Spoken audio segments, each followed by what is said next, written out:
গল্পটি সত্য ঘটনা অবলম্বনে। আপনার সেজ ভাই আমারে খারাপ নজরে দেখে, একা পাইলে এসেই শুধু গায়ে হাত দেওয়ার চেষ্টা করে। ডোক গিলতে গিলতে কাঁপা কাঁপা কণ্ঠে কথাটা বলল ঝুমুর। ঝুমুরের কথা শেষ হতেই কষে একটা চর বসিয়ে দিল রাজীব। কি বললি? আমার ভাইয়ের নামে আমার কাছে বদনাম করিস? বিয়ের 15 দিন যাইতে না যাইতে আমাকে ভাই ভাইয়ের মধ্যে ঝামেলা বাধা দিবার চাস? কথাগুলো বলতে বলতেই ঝুমুরের চুলের মুঠি ধরে তাকে খাটের উপর সজোরে ধাক্কা দিয়ে ফেলে দিল রাজীব। তারপর আলনা থেকে চেক শার্টটা কাঁধে নিয়ে হন হন করে বেরিয়ে গেল। ফাঁকা দেখা দিন ঝুমুরের বাবার বাড়িতে যখন তার শ্বশুরবাড়ির লোকজন গেল, তখন সবার সাথে আরিফও গেল। সেদিনই আরিফের আচরণে কেমন যেন বাজে ইঙ্গিত পেল ঝুমুর। ঝুমুর মধ্যবিত্ত পরিবারের মেয়ে, তবে দেখতে বেশ সুদর্শনা। সেদিন আরিফ বারবার ভাবি ভাবি বলে কাছে গেছিল। ঝুমুরের কাঁধে এক হাত দিয়ে এক প্রকার জড়িয়ে ছবি তুলছিল। আরিফ রাজীবের সেজ ভাই, বর্তমানে ঝুমুরের দেবর। রাজীবরা 4 ভাই 1 বোন। সবার বড় মাকসুদ, মেজো রাজীব, সেজ আরিফ, আর সবার ছোট রায়হান। একমাত্র বোন মনিহা রায়হানের বড় আর আরিফের ছোট। রাত 11টায় রাজীব বাড়ি ফিরল। ঝুমুর তার অপেক্ষায় না খেয়ে বসে আছে ঠিকই, তবে অভিমান করে আছে। কিন্তু অভিমানের ভাষা যে অভিমান, তো হাস্যকর। এটা ন্যাকামো। রাজীব বাড়ি গলায় বলল, শাড়ি খোলো। ঝুমুর কোনো কথা বলল না। প্লেটে ভাত বেড়ে উপরে কই মাছের ঝোলটা দিল। নিজের জন্যও এক প্লেটে ভাত বাড়তে যাচ্ছিল। রাজীব হেঁচকা টানে বলল, তোরা শাড়ি খুলতে কইছি না? ঝুমুর এখনও চোখ, তার ভিতরটা ফেটে যাচ্ছে, দু চোখ জ্বালা করছে। তবুও মেয়েদের কান্না লুকাতে হয়। রাজীব ঝুমুরের করুণ দৃষ্টিতে অগ্রাহ্য করল না। তার এখন এসব দেখার ইচ্ছে বা সময় কোনোটাই নেই। তাকে খাটে ফেলে দিল টেনে। ঝুমুরের কাছে মিলনের অনুভূতি নরকীয় মনে হচ্ছে। নিজেকে পতিতার মতো লাগে। পতিতারা দেহের বদলে টাকা কামায়, আর ঝুমুর দেহের বদলে পায় 2 বেলা অন্ন। লোকে বলে স্বামীর ঘরে বউ কিভাবে পতিতা হয়। ছি, যার ঘর নাই তারই বদনাম। আচ্ছা, যে মিলনে প্রেম থাকে না, ভালোবাসার স্পর্শ থাকে না, সেটা তো পতিতার সাথে খদ্দরের মিলনের মতোই, তাই না? গভীর রাত। রাজীব অন্যদিকে মুখ ঘুরিয়ে ঘুমিয়ে পড়েছে সে অনেকক্ষণ। অন্ধকার বাতি নিবানো ঘর। ঝুমুর পশ্চিমে জানালাটা খুলে বাহিরে তাকিয়ে আছে। তাদের ঘরের পাশে একটা ছোট খাল, তার ওপারে পাকা রাস্তা। ঝুমুরের খুব ইচ্ছে ছিল তার যে স্বামী হবে তাকে সিনেমার নায়িকাদের মতো তুমি তুমি করে কথা বলবে। কিন্তু শ্বশুর ঘরে পা রাখতে দাদি শাশুড়ির কড়া আদেশ ছিল তার নাতিকে যেন কোনোদিন অসম্মান করে কথা না বলে, বেয়ায়া মেয়েদের মতো যেন তুই তোকারি না করে, স্বামীর সাথে যেন উচ্চস্বরে কথা না বলে। স্বামীর সংসারে স্বামী রাগ হলে মারবে, কাটবে, আবার বুকে টেনে নিবে, কিন্তু এসব কথা বাড়ির বাহিরে যেন না পোষায়। স্বামী খাওয়ার আগে বউ যেন না খায়। ঝুমু চুপচাপ সব শুনে গেল। সকালে এক হাতে রুটি বেলা, আরেক হাতে খুন্তি দিয়ে তাওয়ার রুটি উল্টাচ্ছিল ঝুমুর। 2 চুলার এক পাশে তেলের কড়াই, আলু ভাজি, আরেক পাশে রুটির তাওয়া। এদিকে আবার একটু পরপর চুলার লাকড়ি ঠেলে দিতে হয়, নইলে আগুন নিবু নিবু করে। কিন্তু ঝুমুরের অনেক তাগাদা। আগুন নিভলে তার রুটি আর ভাজি হতে দেরি হয়ে যাবে। সকাল 8টায় বাড়ির পুরুষরা সবাই নাস্তা সেরে বাজারের মুদি দোকানটায় চলে যায়। ঝুমু তার শাশুড়ি সালমা খাতুনকে ডেকে বলে, আম্মা, বাজি হইয়া গেছে, রুটিও কয়েকটা হয়েছে, সবাইরে নাস্তাটা দিয়ে দেন। তুমি যাইয়া দিয়ে দাও, আমি সুপারি কাটতেছি। পান দিতে দেরি হইলে তোমার দাদি শাশুড়ির অকাতা কুখাতা শুনতে হবে। ঝুমুর কিছু না বলে তাওয়ার রুটিটা নামিয়ে উঠে দাঁড়ায়। সবার জন্য প্লেটে প্লেটে রুটি আর বাটিতে আলু ভাজি নিয়ে যার যার ঘরে গেল। সবশেষে আরিফের ঘরের সামনে দাঁড়িয়ে ঝুমুরের অস্বস্তি হয়। আরিফ তাকে সামনে পেলে গায়ে হাত দিতে চায়। ঝুমুর ভাবল টেবিলের উপরে প্লেট বাটি রেখে সে বেরিয়ে আসবে।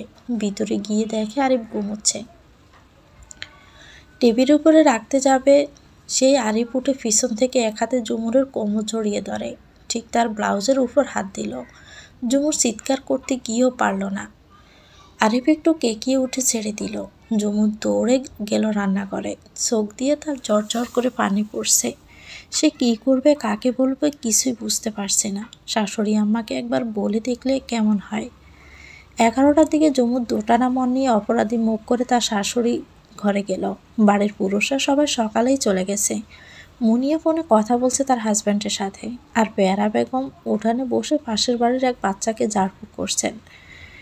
ঝুমু শাশুড়ির ঘরে ঢুকতেই সালমা খাতুন বললেন, কি মেজো বউ, কিছু কইবা? মানে আম্মা, কি বাপের বাড়ি যাইবা? না আম্মা। তাহলে কি? ঝুমুর কাছুমাছু করে বলল, সেজো বাইরে নিষেধ কইরেন আমার লগে যেন আর কথা না কয়। মানে?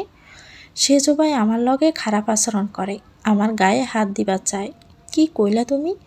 দেবর যদি তার ভাবির লগে মস্করা করতে না পারে তাহলে কার লগে করব? আমার পোলায় তোমার ভাবি ভাবি কইয়া জান দেয়, আর তুমি তার বদনাম বাহির করো। এসব মিছা কথা কইয়া তুমি ভাই ভাইয়ের মধ্যে শত্রুতা বান্ধাই দিবার চাও? না মা, আমি মিছা কথা কই নাই। আরিফ ভাই গা ঘেঁষে ঘেঁষে দাঁড়ায়, আমার মন তো লাগে। আবার বেদপের মতো কথা কয়, এমনি এমনি আমার রাজীবেরে তোমারে মারে না, আর গাইলও দেয় না। নোয়াবু কেমনে এত মুখের উপর কথা কয়? তোমার মতো বেহায়া বেদপ মাই আমি জীবনও দেখিনি। রাজীব মুনিয়া ওরা আগেই কইছিল, রূপ দেখা বউ আনলে একদিন ফস্তাইতে হইব। কথায় আছে না, জাতের মাইয়া কালো ভালো। আমিও মানা করছিলাম, রং রঙের মাইয়ারে ফোলার বউ করুম না। আমার বুড়িয়ে যে কি দেখা পাগল হয়েছিল, এই মাইয়া ছাড়া কাউরেই ফোলার বউ বানাবে না। শিক্ষিত মাইয়া গড়ে আনছে। ঝুমুর কাঁদতে কাঁদতে বেরিয়ে গেল।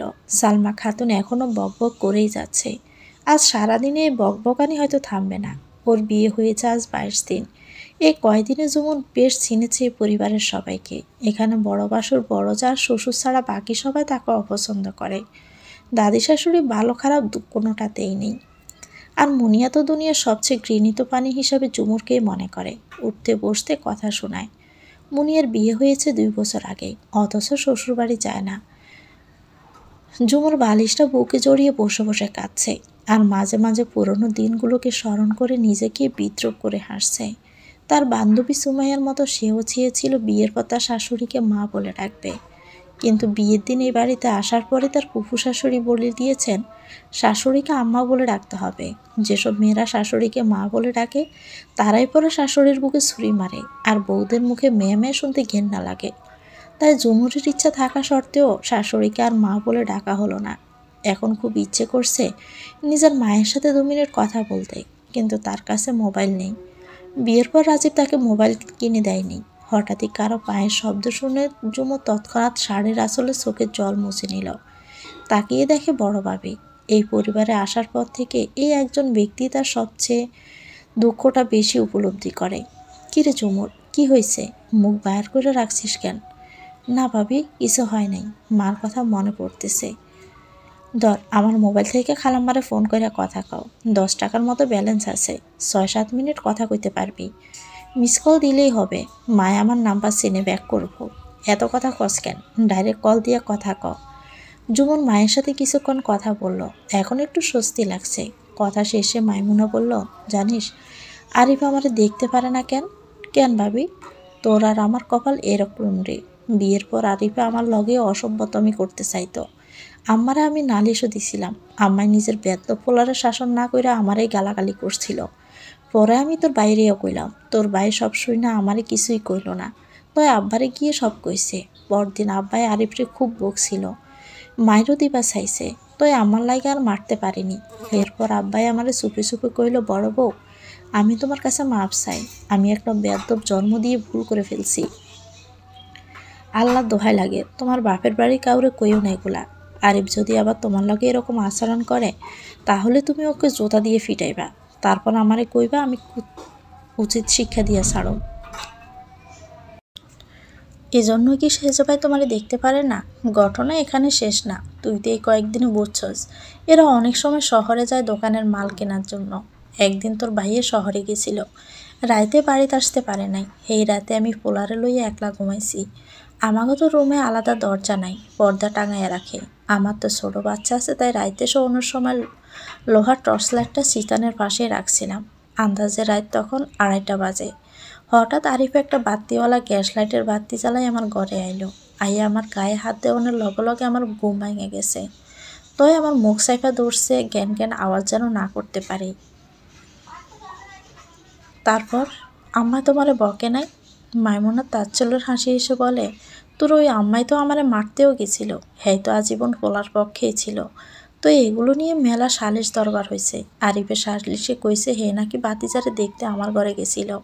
আমি তারে দেখতে পারি না বইলে ইচ্ছা করে বাড়ি মারছি। আচ্ছা ভাবি, তুমি হঠাৎ আরিফ ভাইয়ের ব্যাপারে কথা তুললা কেন? আম্মা চিল্লাচিল্লি শুনে বুঝছিলাম আরিফ তোর লগে অসভ্যতামি করছে। উনি যতই নিজের পোলার পিড়া উলিয়া কোক না কেন, আমি তো জানি ওই পোলা কি। তোরে আমি আরও আগে এগুলো কইতাম, পরে ভাবলাম তুই তো শিক্ষিত মাইয়া, তোর লগে এসব করার সাহস পাইব না। আজ বুঝলাম লুচ্ছারা ছাড়া কোনোদিন ভালো হয় না। শুন বোন, যদি সতীসাবৃত্তি হয়ে এই সংসারে থাকতে চাস তাহলে আমার মতো ডাকাই তুই হইব। কে বাসুর আর কে দেবল ওগুলো চিন্তা করিস না। মাইমুনার কথা শুনে ঝুমুর ফিক করে হেসে দিল। তাকে নাকি ডাকাত হতে হবে। রাত 9টার দিকে বাড়ির সবাই চলে এসেছে। আজ আর রাজীবের জন্য আলাদা করে খাবার রেখে যেতে হয়নি। মাইমুনা পাটি পেতে দিয়েছে আর সবাই বসে পড়েছে রাতে খাবারের জন্য। সালমা খাতুন প্লেটে ভাত তরকারি দিচ্ছে। দুই বউ থাকা সত্ত্বেও উনি নিজেই প্রতিদিন খাবার তদারকি কাজ করেন। শুধু সালমা খাতুন মুখ কালো করে বসে আছেন। ঝুমুরের শ্বশুর মনোয়ার হোসেন বলেন, কি হয়েছে মাকসুদের মা, তোমার লাইকে ভাত বাড়ো নাই কে? ভাত কি আজকে কম নাকি? আমি খাবো না, যতক্ষণ মেজ বউয়ের বিচার না করবেন ততক্ষণ। কি করছে মেজ বউ? আনছেন তো শিক্ষিত মাইয়া, রূপবান মাইয়া। এতবার কইছি এসব শিক্ষিত রূপবান মাইয়া ব্যর্থ পায়। এরা কাউরে সম্মান দেয় না, রূপের দেমাকে একখান কাম পর্যন্ত করে না। আনছেন তো ফকিন্নির বেটি, পোলা বিয়া করাইয়া কি পাইছি? মাকসুদের মা, তোমার না কইছি বউগো লগে এমন কথা কইবা না। বউগো বাপের বাড়ির জিনিসে যে লোভ দেয় হে তো ফকিন্নির চাইতেও খারাপ। আমরা কি অভাবে আছি নাকি? আপনি হারা জীবন গাদাই থাকবেন। যেটা সিজনে সিজনে দেওয়ার নিয়ম সেটা দিতে গরিব আর বড় লোকের কথা কন কেন? আজেরা ফেসাল বাদ দিয়ে দরকারি কিছু থাকলে কও। আমি তো আজেরা কথাই কই। আর আমনের বউয়েরা তো ভালা। মেজ বউয়ের আমনের সেজ পোলার নামে মানুষের কাছে যে বদনাম করে, আরিফে নাকি তারা মারধর করে, গালাগালি করে, তারা নাকি আমরা সকলে মিলে জ্বালাই পোড়াই, ঠিকমতো খাওয়ান দিই না, কামের বেটির রাহান রাখি। ঝুমু শাশুড়ির কথা শুনে থ হয়ে গেল। কি বলে এ মহিলা? এসব কোনো কথাই তো সে বলেনি। ঝুমুর লজ্জায় ভাতের প্লেটের দিকে তাকিয়ে আছে। যে শ্বশুর তাকে এত ভালোবাসে তিনি আজ কী ভাবছেন তাকে নিয়ে? কিছুক্ষণ নীরবতার পর মনোয়ার হোসেন বললেন, মেজ বউ, আব্বা বিশ্বাস করেন আমি এগুলো কই নাই। আমি জানি বৌমা, তোমার শাশুড়ির আজীবনের খাসালত মিশা কথা কইয়া মানুষের লগে মানুষের ঝগড়া বান্ধাই দেওয়া। কি কইলেন আপনি? আমি মিথ্যুক? সালমা খাতুন আর মনোয়ার হোসেন এক প্রকার ঝগড়া লেগে গেল। মনি আর আরিফও মায়ের পক্ষে গিয়ে বাবার সাথে ঝগড়া লেগে গেছে। এদিকে রাজীব উঠে জুতো হাতে তুলে ঝুমুরের গালে মাথায় পিঠে ইচ্ছা মতো মারতে লাগলো। আর বিশ্রী ভাষায় বলতে লাগলো, তোর জন্যই আজ এই গ্যাঞ্জাম লাগছে। তোর মতো ফকিন্নি জিরে বিয়ে করে আজ এত অশান্তি। তোরে কোন মানুষে জন্ম দেয় নাই, শুয়েরে জন্ম দিছে। তোর বাপ ওই কানকির পোলারে কইস আইয়া যেন লইয়া যায় তোরে। তোর মতো বেশ্যা লইয়া আমি রাজীব সংসার করুম না। ঝুমুরের শ্বশুর মনোয়ার হোসেন তার ওষুধের বক্সটা থেকে নাফা এক্সট্রার আদা খাওয়া একটা পাতা ট্যাবলেট নিয়ে ঝুমুরের ঘরে গেল। ওষুধ 6টাই খাওয়া শেষ, আর মাত্র 7টা আছে। ঝুমুরের ঘরের সামনে দাঁড়িয়ে ছোট্ট একটা গলা খাঁকড়ে দিলেন। ঝুমুর শ্বশুরের আওয়াজ পেয়ে তাড়াতাড়ি উঠে মাথায় ঘোমটা টেনে তোলে। মনোয়ার হোসেন ঘরে ঢুকে দেখে রাজীব নেই। সম্ভবত ঝুমুরকে মারধর করে এখন চায়ের দোকানে বসে গাঁজাখোরদের সাথে আড্ডা জমিয়েছে। মনোয়ার হোসেন ধীরে কণ্ঠে বললেন, মেজ বউ, এইখান থেকে একটা ওষুধ খাইয়া তারপর ঘুমাইও, শরীরের ব্যথা কমব। ঝুমুর শ্বশুরের কথা শুনে জ্বর জ্বর করে চোখের পানি ছেড়ে দিল। আমাকে মাফ করে দিস মা, আমার সামনে জানোয়ারটা তোরে এইভাবে মারছে, আর আমি বাপ হইয়া পোলারে শাসন করতে পারি নাই। ঝুমুর তখন ডুকরে কেঁদে উঠে বলল, আব্বা কান্দিস না মা, আমি তোরে বড় সাত কইরা পোলার বউ বানাইছি। ভাবছিলাম তোর মতো বউ ফাইলে হয়তো অমানুষটা হয়তো মানুষ হয়ে যাইব। বড় ভুল করে ফেলছি রে মা। বলতে বলতে মনোয়ার হোসেন নিজেও কেঁদে দিলেন। তিনি আসলে খুবই অনুতপ্ত। তার চোখের সামনে রাজীব এভাবে মারল ঝুমুরকে। পরের দিন সকালে ঝুমুর তার শ্বশুর শাশুড়ির ঘরে গেল। শাশুড়ি ঘুম থেকে উঠেছে অনেকক্ষণ আগেই। তবে মনোয়ার হোসেন ফজরের নামাজ পড়ে প্রতিদিন আলসেমি করে শুয়ে থাকেন কিছুক্ষণ। ঝুমুরকে দেখে বললেন, কিছু কইবা মেজ বউ? জি আপা, মেলা দিন হইছে মাহিরে দেখি না, বাড়ির যাইতে খুব মন চায়। আমগো বাড়ির যাইয়া কয়দিন থাইকা আহি। এখন যাইও না, কাল রাতেই তো রাজীবের লগে গ্যাঞ্জাম হইছে। এখন গেলে মানছে কইব শ্বশুর বাড়িতে গ্যাঞ্জাম কইরা আয়া পড়ছে বাপের বাড়িতে, বদনাম কইব মানছে। আরও কয়েকদিন পরে যাও, এর মধ্যে তোমাগো মিলমিশ হোক, তখন দুজনে বেড়াতে যাইও। রাতে ওষুধ খাইছ? জি খাইছি। অহন শরীরের অবস্থা কেমন? আগের চাইতে ব্যথা কমেছে আপা, অহন কিছু খাওয়ানোর পর আরেকটা ট্যাবলেট খাইয়া লইও। আচ্ছা। রাজীব ছেলেটাকে ঠিক বুঝতে পারে না ঝুমুর। মাঝে মাঝে গভীর রাতে তার আচরণ দেখে মনে হয় রাজীব তাকে ভালোবাসে। আবার যখনই ঝুমুর কোনো ভুল করে ফেলে কিংবা রাজীবের মেজাজ খারাপ থাকে তখনই পশুর মতো আচরণ করে। তবে ঝুমুরের সবচেয়ে বেশি কষ্ট লাগে তখনই যখন রাজীব তার মা বাবা আর জাত তুলে কথা বলে। হয়তো পৃথিবীর কোনো সন্তানই মা বাবার অপমান সহ্য করতে পারে না, তাই তবুও ঝুমুর মানিয়ে নেওয়ার চেষ্টা করছে। মেয়েদের বিয়ে তো একবারই হয়। ঝুমুর জানে রাজীব অশিক্ষিত, তার শিক্ষাগত যোগ্যতা শুধু প্রাইমারি পর্যন্ত। 5-এ পড়াকালীনই সে আর স্কুল যায়নি, তবে মুদি দোকানে থাকতে থাকতে হিসেবে পাকা। এসব কথা ঝুমুর বিয়ের পরেই জানতে পারে। এদিকে ঝুমুর এইচএসসি পাশ করা মেয়ে। যখন ঘটকের মাধ্যমে মনোয়ার হোসেন ঝুমুরকে দেখতে গিয়েছিল তখন তিনি বলেছিলেন রাজীব ম্যাট্রিকে এক বিষয় ফেল করেছে, এরপর আর পড়ালেখা করেনি। কিন্তু তবুও ঝুমুরের বাবা আকবর আলী এ সম্বন্ধে রাজি হননি। তার একটা মাত্র মেয়ে, তাও রূপে গুণে শিক্ষায় কোনো দিকে কোনো কমতি নেই। তিনি কি করে একটা ম্যাট্রিক ফেল করা ছেলের কাছে মেয়েকে বিয়ে দিবেন? কিন্তু মনোয়ার হোসেন নাছোড়বান্দা, এই মেয়ে ছাড়া আর কাউকে পুত্রবধূ বানাবেন না। বারবার ফোন করতে লাগলেন আকবর আলীকে। পরে আত্মীয় স্বজন প্রতিবেশীরা আকবর আলীকে বোঝাতে লাগলো, আরে পোলায় ম্যাট্রিক ফেল করেছে তো কি হয়েছে, তাকেও কি জায়গা সম্পদ টাকা পয়সার অভাব নাকি? শিক্ষিত হইয়া পোলা যদি বেকার হয় তাহলে ওই পোলার কোনো মূল্য নাই। পোলাগো নিজের দোকান, সরকারি বেতনের মতোই টাকা কামায়, এমন পোলা হাতছাড়া করা ঠিক হবে না। সবাই মিলে যখন আকবর আলীকে বোঝাতে লাগলো তখন তিনি ঝুমুরের মা সৈয়দা বেগমের সাথে পরামর্শ করলেন। সৈয়দা বেগম বললেন, আল্লাহর নাম নিয়ে বিয়ে নামায় পড়েন। কত জায়গায় কত মাইয়া আবিয়েতে পড়ে রয়েছে, কেউ বিয়ার নামও হয় না। মাইয়া গয় এবার বয়স বাড়িয়া গেলে তখন আর কোনো সম্বন্ধ আসে না। তাছাড়া পোলাকে অর্থ সম্পদ আছে, রাজি হইয়া যান। সৈয়দা বেগমের কথা শুনে আকবর আলী আর না করলেন না। কিন্তু তিনি কি জানতেন সেদিন তিনি নিজ হাতে মেয়েকে নরকে ঠেলে দিয়েছেন? কয়েকদিন পর এক সন্ধ্যায় রাজীব সিএনজি করে ঝুমুরকে নিয়ে আসে তার বাবার বাড়িতে। ঝুমুর খুশিতে আত্মা হওয়ার বান করছে, কিন্তু অভিনয়টা ঠিক মতো করে উঠতে পারে না। হাসতে গেলেই গলা জড়িয়ে যায় কান্নায়। সৈয়দা বেগম আজ করতে পারে, কিন্তু মেয়ে জামাইয়ের সামনে জিজ্ঞেস করতে পারে না। পরদিন সকালে রাজীব নাস্তা করে বেরিয়ে যায়, তাকে দোকানে যেতে হবে। রাজীব খুব হিসেবি আর কর্মঠ ছেলে। তার কাছে শ্বশুরবাড়ির জামাই আদরের চাইতে 2 পয়সা রোজগার করাটা বেশি জরুরি। ঝুমুর মনমরা হয়ে আলু কাটছে। সৈয়দা বেগম খেয়াল করলেন মেয়ের নিশ্চয় কিছু একটা হয়েছে, নইলে এত চঞ্চল হাসি খুশি মেয়েটা এভাবে চুপচাপ কেন? তিনি ঝুমুরের কাছে গিয়ে বললেন, ঝুমুর, তুই এত শুকিয়ে গেছিস কেন? কি কমাও, আমার তো মনে হয় আরও আমি মোটা হয়ে গেছি। জামাই তোর লাগে সুন্দর আচরণ করে তো? কেমন রে জামাই? ভালোই তো মনে হয়, 1 মাসে আর কতটুকু বুঝুম। তো শ্বশুর শাশুড়ি ননদ দেওররা কাম কাজে দোষ ধরে, বকাঝকা করে? না মা, আমার শ্বশুরের কথা কি কইতাম, মনিয়ার চাইতেও বেশি আদর করে আমারে।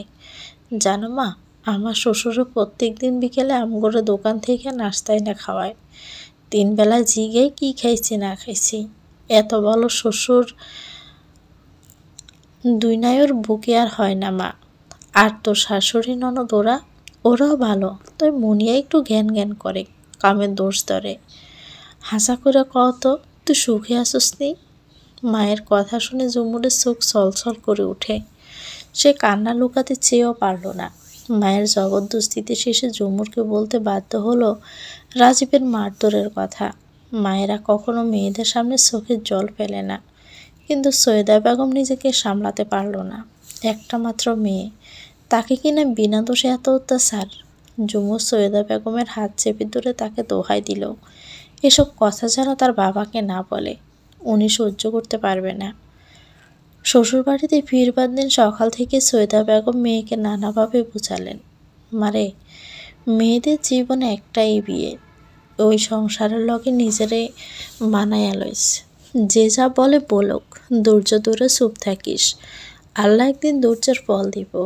বিয়ের পর 2-4 বছর প্রত্যেক মাইয়ার লগে এগুলো একটু একটু হয়, পরে দেখবি সবই ঠিক হয়ে যাইব। জামাই যেমনে কয় হেমনে চলিস। পুরুষ মানুষের মেজাজ একটু কড়াই থাকে, সারাদিন বেচা কিনা কইরা মাথা ঠিক থাকে না। আর শাশুড়ির মুখে মুখে সোফা করিস না, যাই কোক চুপ করে থাকিস। ঝুমু শুধু হ্যাঁ সূচক মাথা নাড়ল। সে জানে তার সাথে আর 10টা মেয়ের মতো টুকটাক ঝামেলা হয় না, তার উপর তো রীতিমতো অত্যাচার চলে। বিয়ের 1 মাসের মধ্যে যা করলো ওরা, বাকি যেভাবে কিভাবে কাটবে উপরওয়ালা ছাড়া আর কেউই জানে না। এক রাতে রাজীব ঝুমুরকে জন্মবিরতিকরণ ফিল খেতে নিষেধ করলো। ঝুমু জিজ্ঞেস করলো কেন? আমি শুনছি ওসব ট্যাবলেট খাইলে নাকি পরে আর বাচ্চা কাচ্চা হয় না, তুই আর ওগুলো খাবি না। কিন্তু না খাইলে যদি কিছু হইয়া যায়? হইলে হইব, তোর সমস্যা কি? আমার বাচ্চা লাগবো। কি কন এগুলা? বিয়ে হয়েছে এখনো 2 মাস হয় নাই, এত তাড়াতাড়ি বাচ্চা নিলে মানছি কি কইব? আমি মানছেরে, আমার বাচ্চা লাগবো ব্যাস। ঝুমুর আর কোনো কথা বাড়ালো না। রাজীব তার হাত থেকে পিলের পাতাটা নিয়ে জানালা দিয়ে খালের পানিতে ছড়ে ফেলল। সকালে ঝুমুর রাজীবের কাছে গিয়ে তার মোবাইলটা চাইল মায়ের সাথে ফোন করতে। রাজীব তখন জাজালো কণ্ঠে বলল, তোর মায়ে কি কয় টাকা ভইরা দিছে নাকি আমার মোবাইলে? গতকাল ফোন কইরা 13 টাকা খাইছস আমার। তোর মায়ে ব্যাক করতে পারে না? আচ্ছা, মিস কল দিমু দেন। ধর, ডাইরেক্ট কল দে। জামাইয়ের মোবাইল তুন শাশুড়িরে মিস কল দিয়া আমারে ছোট করতে চাস? তোর মায়েরে কইস তোর মোবাইল কিনে দিত। আর হুন, 2 মিনিটের বসে কোনো কথা কইবি না। ঝুমুর চুপচাপ মোবাইলটা হাতে নিয়ে উঠোনের এক কোণে চলে গেল। মায়ের কাছে কুশলাতে জিজ্ঞেস করার পর বলে, মা, তোমাকে জামাই আমারে বড়ি খেতে মানা করছে। কয় বড়ি খাওয়ান লাগবো না। ওই কয় বড়ি খাইলে পরে নাকি আর বাচ্চা কাচ্চা হয় না। কথাটা মিশা না, অনেক জায়গায় এমন ঘটনা আছে। বড়ি খাইতে খাইতে পরে নাকি নাড়ি ঝইলা যায়, তখন আর বাচ্চা কাচ্চা হয় না। কিন্তু মা, আমি এখন কি করতাম? ও 2 দিনও তো আমার লগে ভালো আচরণ করে না, কথায় কথায় আমার গায়ে হাত তোলে, গালিগালাজ করে। ওরে এখনো ঠিক মতো চিল্লামি না আর বাচ্চা নিমো? হুন ঝুমুর, অনেক পুরুষ আছে যারা প্রথম প্রথম বইয়ের গায়ে হাত তোলে, ভালোবাসা বুঝে না। চ্যাংরা পোলাপান অহনো সংসার কি জিনিস বুঝে না। কিন্তু একটা পোলা বা মাইয়া হয়ে গেলে তখন সব কিছু ঠিক হয়ে যাবে। পোলা মাইয়া টানে বইয়ের উপরেও মায়া বইব দেখিস। আল্লাহর উপরে ভরসা রাখ, আল্লাহ যা করে মানুষের ভালো লাগেই করে।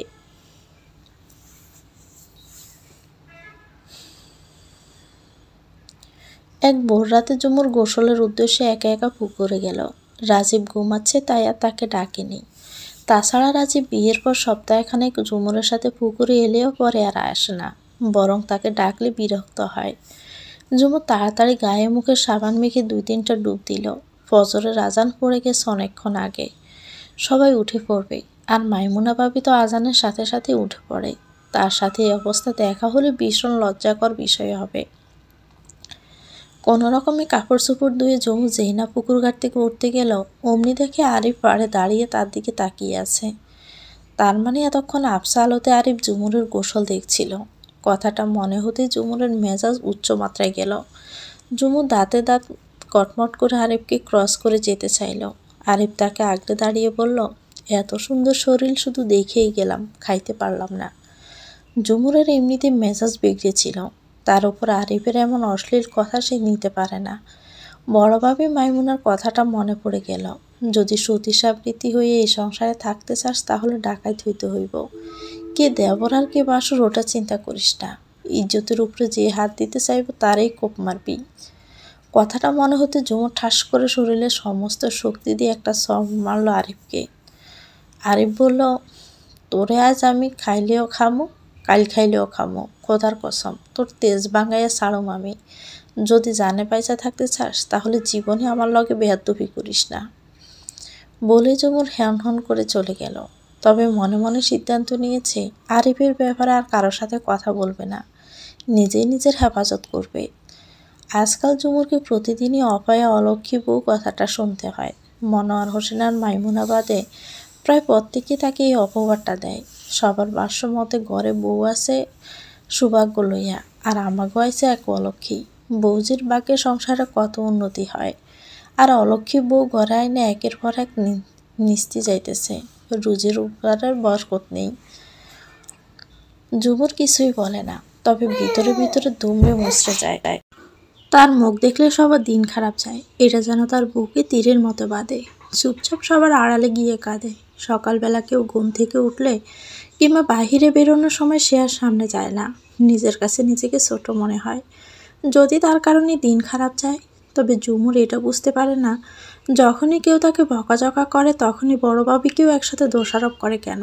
দোষ করলে সে করে, বড় ভাবিকে কেন ওরা কথা শোনায়। তবে এসব ব্যাপারে মনোয়ার হোসেন প্রতিবাদ করে। ঝুমুর হঠাৎ করে নিজের মধ্যে কিছু পরিবর্তন লক্ষ্য করছে। আয়নার সামনে দাঁড়ালে নিজের চেহারা দেখে নিজেরই মায়া লাগে। সে এমনিতেই রূপসী, কিন্তু কয়েকদিন ধরে তার চেহারায় ভিন্ন এক মাধুর্যতা এসেছে। এক কথা যাকে বলে মায়াবতী। ইদানিং মেয়েটা ঠিকমতো খাওয়া দাওয়া করতে পারে না। মশলার গন্ধ নাকে এলে পেট মুড়িয়ে বমি আসে। কোনো রকমই শুকনো শুকনো দুটো খেয়েই উঠে পড়ে। অবশ্য তার এই পরিবর্তনটা তেমন কেউ লক্ষ্যই করেনি। এক দুপুরে খেতে বসে কোনো তরকারি ভাতে নিল না ঝুমুর। শুধু সিমের তরকারি দিয়ে একটু ঝোল নিয়ে ভাত মেখে খাওয়ার চেষ্টা করলো। মনোয়ার হোসেন বিষয়টা লক্ষ্য করে প্লেট থেকে এক পিস ভাজা রুই মাছ তুলে ঝুমুরের প্লেটে দিল। ঝুমুর না করা সত্ত্বেও উনি কড়া আদেশ দিলেন মাছটা দিয়ে ভাত খেতে। তবে ঝুমুরের খুব ইচ্ছে করে মাছ ভাজা খেতে, কিন্তু যৌথ সংসারে এসব স্বাদ আহ্লাদ থাকা উচিত নয়। আজ শ্বশুরের দেওয়া মাছটা খেতে খেতে ঝুমুর ভাবল, কেন দিলেন আব্বা? আমার জন্য যে আপনাকেও কথা শুনতে হবে। এমনিতেই আমার জন্য রোজ রোজ আপনাকে আম্মা আর মনিয়া আপার কত কটু কথা শুনতে হয়। আপনার আদর ভালোবাসার জন্যই হয়তো আমি কোনোদিন এই সংসার ছাড়তে পারবো না। তাহলে যে আমি নিজের কাছে অকৃতজ্ঞ বেঈমান হয়ে যাব। মুনিয়া খাওয়া ছেড়ে উঠে গেল। তার সামনে বাবা তাকে মাছ না দিয়ে ঝুমুরকে দিল। ঝুমুর এখন 4 মাসে প্রেগনেন্ট। পরিবারের সবাই জানে, কারো মধ্যে খুশি বা অখুশির কোনো বাবান্তর নেই। কিন্তু দিন দিন তার উপর রাজীবের নির্যাতনটা ক্রমই বেড়ে চলছে।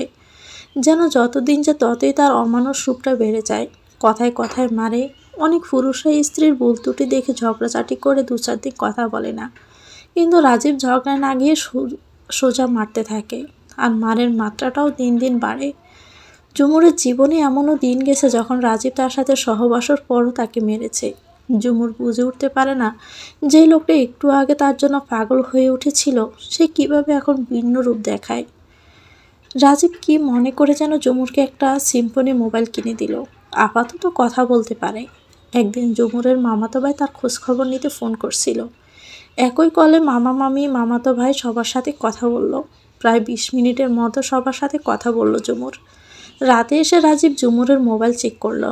মোবাইল কিনে দেওয়ার পর থেকে এটা তার প্রতিদিনের অভ্যাস। ঝুমুরের মামাতো ভাইয়ের নাম্বার থেকে কল ডিউরেশন 19 মিনিট 47 সেকেন্ড দেখে রাজীবের মেজাজ বিগড়ে গেল। সাথে সাথে ওই নাম্বারে নিজের মোবাইল থেকে কল ব্যাক করে দেখলো একটা ইয়াং ছেলে ফোন রিসিভ করছে।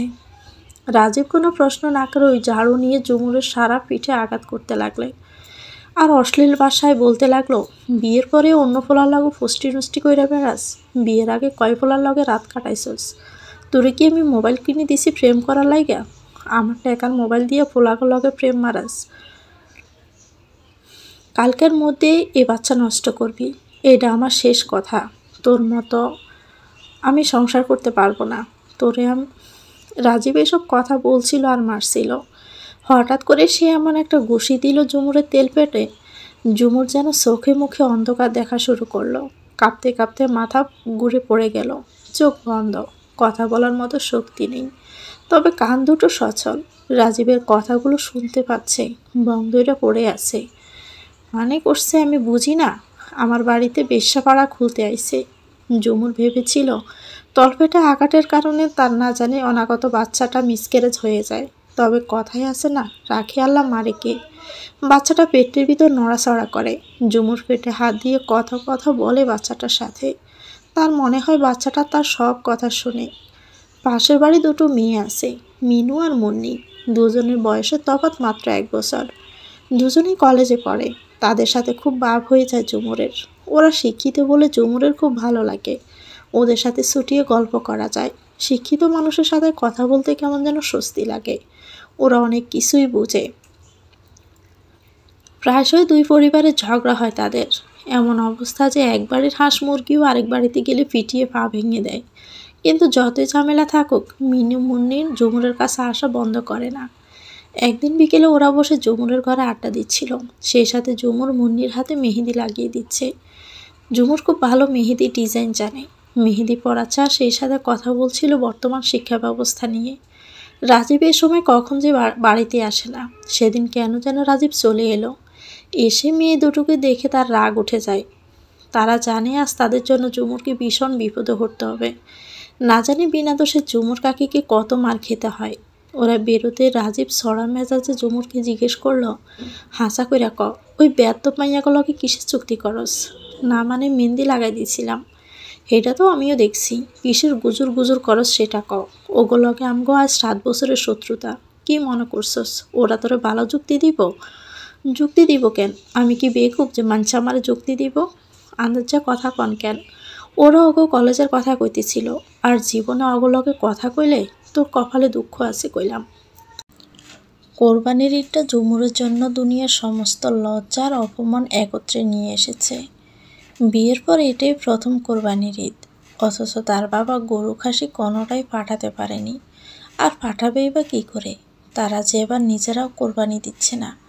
ঝুমুরের বাবা মধ্যমায়ের মানুষ, তবু একমাত্র মেয়ের বিয়েতে বিরাট আয়োজন করেছে। শত শত মানুষকে নিমন্ত্রণ করেছে, মেয়েকে গয়নাগাটি দিয়েছে। সবটাই ক্ষুদ্র ঋণ সমিতি থেকে কিস্তি নেওয়া আর সুদের উপর টাকা নেওয়া। এখন ওই সমস্ত ঋণ শোধ করতে ওনার আর্থিক অবস্থা খুবই খারাপ। তার উপর সিজনে সিজনে ইফতারি, আম কাঁঠাল, শীত পিঠা সবই দিয়েছে মেয়ের শ্বশুর বাড়ি। কিন্তু এবারে তো মোটা টাকার ব্যাপার স্যাপার। একটা খাসি দিতে চাইলেও অন্তত 20,000-এর নিচে পাবে না। তারপর আবার খাসির সাথে সমস্ত মশলাপাতি, তেল পেঁয়াজ সব লাগবে। প্রায় 25,000-এর ধাক্কা। ঝুমুরকে প্রতিবেশীরাও জিজ্ঞেস করে, কি গো বউ, তোমার বাপের বাড়ি থেকে কখনো গরু খাসি কিছুই পাঠায় নাই? বিয়ের প্রথম বছর তো দিতেই হয়, পরে আর না দিলেও চলে। ঝুমুর কিছু না বলে শুধু মুচকি হেসে ওঠে। সে তো তার বাবার অবস্থা জানেই। তবে মনোয়ার হোসেন কিছুই বলে না এই ব্যাপারে, বরং সালমা খাতুন আর মুনিয়াকে শাসন করে। এই জন্য সালমা খাতুন বলে, আমনেরে তো তাবিজ করে বোবা বানাইয়া রাখছে। এক রাতে রাজীব খাওয়া দাওয়ার পর চা খেতে দোকানে গেছে, কিন্তু তা ভুলবশত স্মার্টফোনটা সাথে নিলেও নোকিয়া ফোনটা ঘরে রেখে গেছে। হঠাৎই রিংটোনের আওয়াজ শুনে ঝুমুর খেয়াল করলো রাজীবের মোবাইল বালিশের পাশে পড়ে আছে। ঝুমুর কলটা রিসিভ করবে কিনা ভাবছে।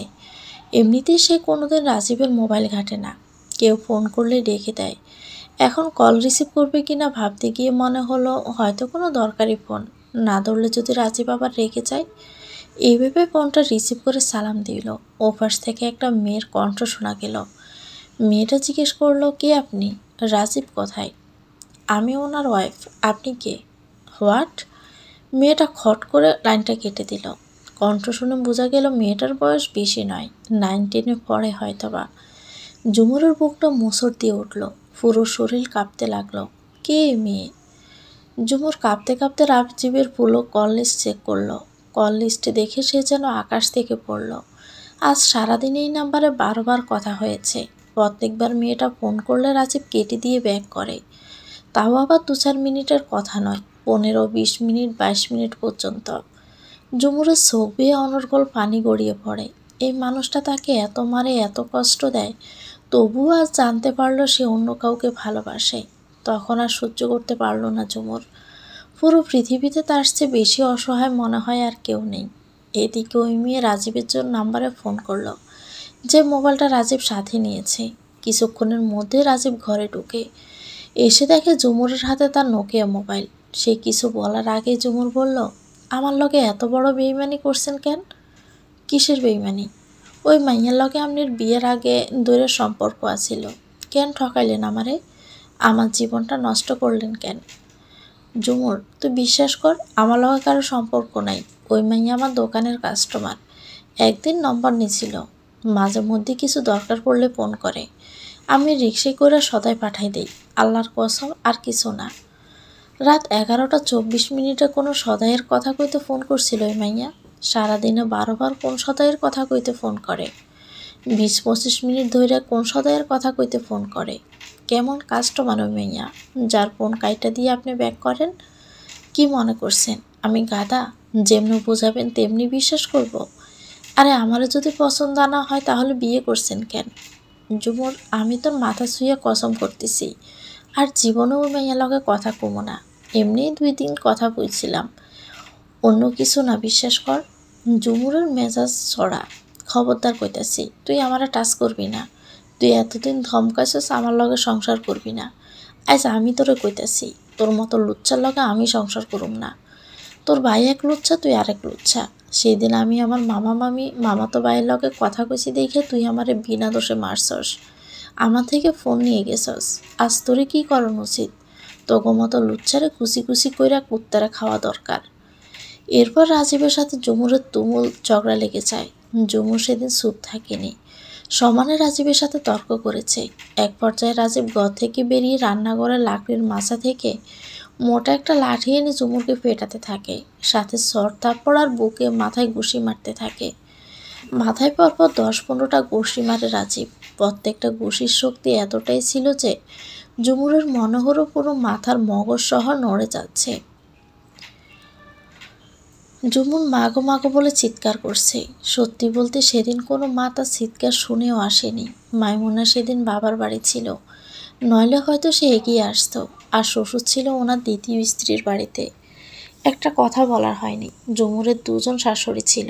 এরপর রাজীব ঝুমুরের গলায় গামছা পেঁচিয়ে প্রৌঢ়ের সাথে তার মাথাটা বাড়ি দিল। নাকে মুখে রক্ত ছুটে ঝুমুর সেখানে জ্ঞান হারায়। সেদিনের আঘাতের কথা ঝুমুর সম্ভবত মৃত্যুর আগেও বলবে না। ঝুমুরের যখন জ্ঞান ফিরে তখন রাত 2টা 19 মিনিট। পুরো গড় অন্ধকার। সে ফ্লোরে পড়ে আছে তখনও। শোয়া থেকে কাঁপতে কাঁপতে কোনো রকমে উঠে লাইটের সুইচ অন করে দেয়াল ঘড়িতে দেখলো রাত 2টা 19 মিনিট। তখন পুরো পৃথিবী শুদ্ধ যেন তার ঘুরছে। এরপর টিনের বেড়া দৌড়ে ড্রেসিং টেবিলের আয়নার সামনে দাঁড়ায়। চোখ দুটো ঝাপসা, তবুও স্পষ্ট দেখতে পেল নাক ঠোঁট দিয়ে গড়িয়ে আসা রক্তটা এতক্ষণে শুকিয়ে গেছে। কাপা হাতে জগ থেকে এক গ্লাস পানি ঢেলে ডকডক করে গিলল। রাজীব চিত হয়ে ঘুমাচ্ছে, পরনে একটা স্যান্টু গেঞ্জি। ঝুমু ধীরে ধীরে গিয়ে খাটের পাশে বসলো। রাজীবের মুখের দিকে তাকাতে অজরে কেঁদে দিল। মনে মনে বলতে লাগলো, জানো রাজীব, একটা মেয়ে অনেক স্বপ্ন নিয়ে বিয়ের পিঁড়িতে বসে। তোমরা ছেলেরা যে বয়সে ডাঙ্গুলি আর মার্বেল খেলো, সেই বয়স থেকে আমরা মেয়েরা সংসারের স্বপ্ন দেখি। কত রাত জেগে আমরা স্বপ্নে দেখি জানো? তুমি আমায় কত কষ্ট দিলে, কত নির্যাতন করলে, তবুও তোমায় কত ভালোবাসতাম। জানবে কীভাবে? কোনোদিন তো মনের খবর জানতে চাওনি। আমার তোমার কাছে খুব বেশি চাওয়ার ছিল না। ছোট্ট একটা ঘর, তুমি আর আমি। রোজ খেতে বসে আমি হা করে তোমার সামনে বসবো, আর তুমি আমায় পাগলি বলে নিজের হাতে আদর করে খাইয়ে দিবে। আমাদের কখনো 2টো প্লেট হবে না, 2টো বালিশ হবে না। রোজ কাজে যাওয়ার আগে তুমি আমায় জড়িয়ে ধরে কপালে চুমু খাবে আর বলবে সাবধানে থেকো। ভরা পূর্ণিমায় আমরা পাটি পেতে উঠোনে বসবো, আমার মাথাটা থাকবে তোমার কাঁধে, আর তুমি আনাড়ি গলায় গান গাইবে। তুমি আমায় খুব জ্বালাবে, খুব। রান্নার সময়, গোসলের সময়, ঘুমানোর সময়, যখন তখন জ্বালাবে। আর আমি রাগ দেখিয়ে বলবো, যত দিন যায় তত তোমার ছেলে মানুষই বেড়ে যায়, এত পাগল কেন তুমি? তুমি একগাল হেসে বলবে, তুমি বা দিন দিন এত সুন্দরী কেন হয়ে যাও, দেখলেই প্রেম প্রেম লাগে। কত বোকা বোকার হাস্যকর আমার স্বপ্নগুলো, তাই না রাজীব? আমি এতদিন ভেবেছিলাম একদিন তুমি ঠিক হয়ে যাবে। আমার স্বপ্নগুলো পূরণ না হোক, অন্তত তোমার আমার জন্য একটু হলেও মায়া থাকবে। স্ত্রী হিসেবে না হোক, একজন মানুষ হিসেবে অন্তত। আমি বলছিলাম, তুমি তো কোনোদিন আমারই ছিলে না, তুমি তো অন্য কারো। আমায় ক্ষমা করে দিও রাজীব, আমি হয়তো আর বেশি দিন বাঁচব না। এত কষ্ট নিয়ে মানুষ বাঁচতে পারে না। এ রাজীব, তুমি আগে কেন বলনি ওই মেয়ের কথা? অন্তত আমি তো কিছুটা কম কষ্ট পেতাম। তুমি সুখী থেকো। আমি তোমায় ফাঁকা দেখার দিন থেকে ভালোবাসতাম, আজও বাসি। হয়তো চিরদিন অপ্রকাশিত ভালোবেসে যাব। আমায় ক্ষমা করো রাজীব, আমি তোমায় চিরজীবনের জন্য মুক্তি দিব। এই অপয়া মেয়ের মুখ তোমাকে আর দেখতে হবে না। ঝুমুর মনে মনে কথাগুলো বলছিল, আর বারবার শাড়ির আঁচলে চোখ মুছছিল। চোখের জল আজ কথা শোনে না। আজকের মতো কান্না সে জীবনেও করেনি। ভাবতে ডুকরে ওঠে, রাজীবের সাথে আর সংসার করা হবে না। রাজীবের মোবাইল দুটো বালিশের পাশে আছে। জুমুর নোকিয়া মোবাইলটা হাতে নিয়ে মায়ের নাম্বারে ফোন করলো।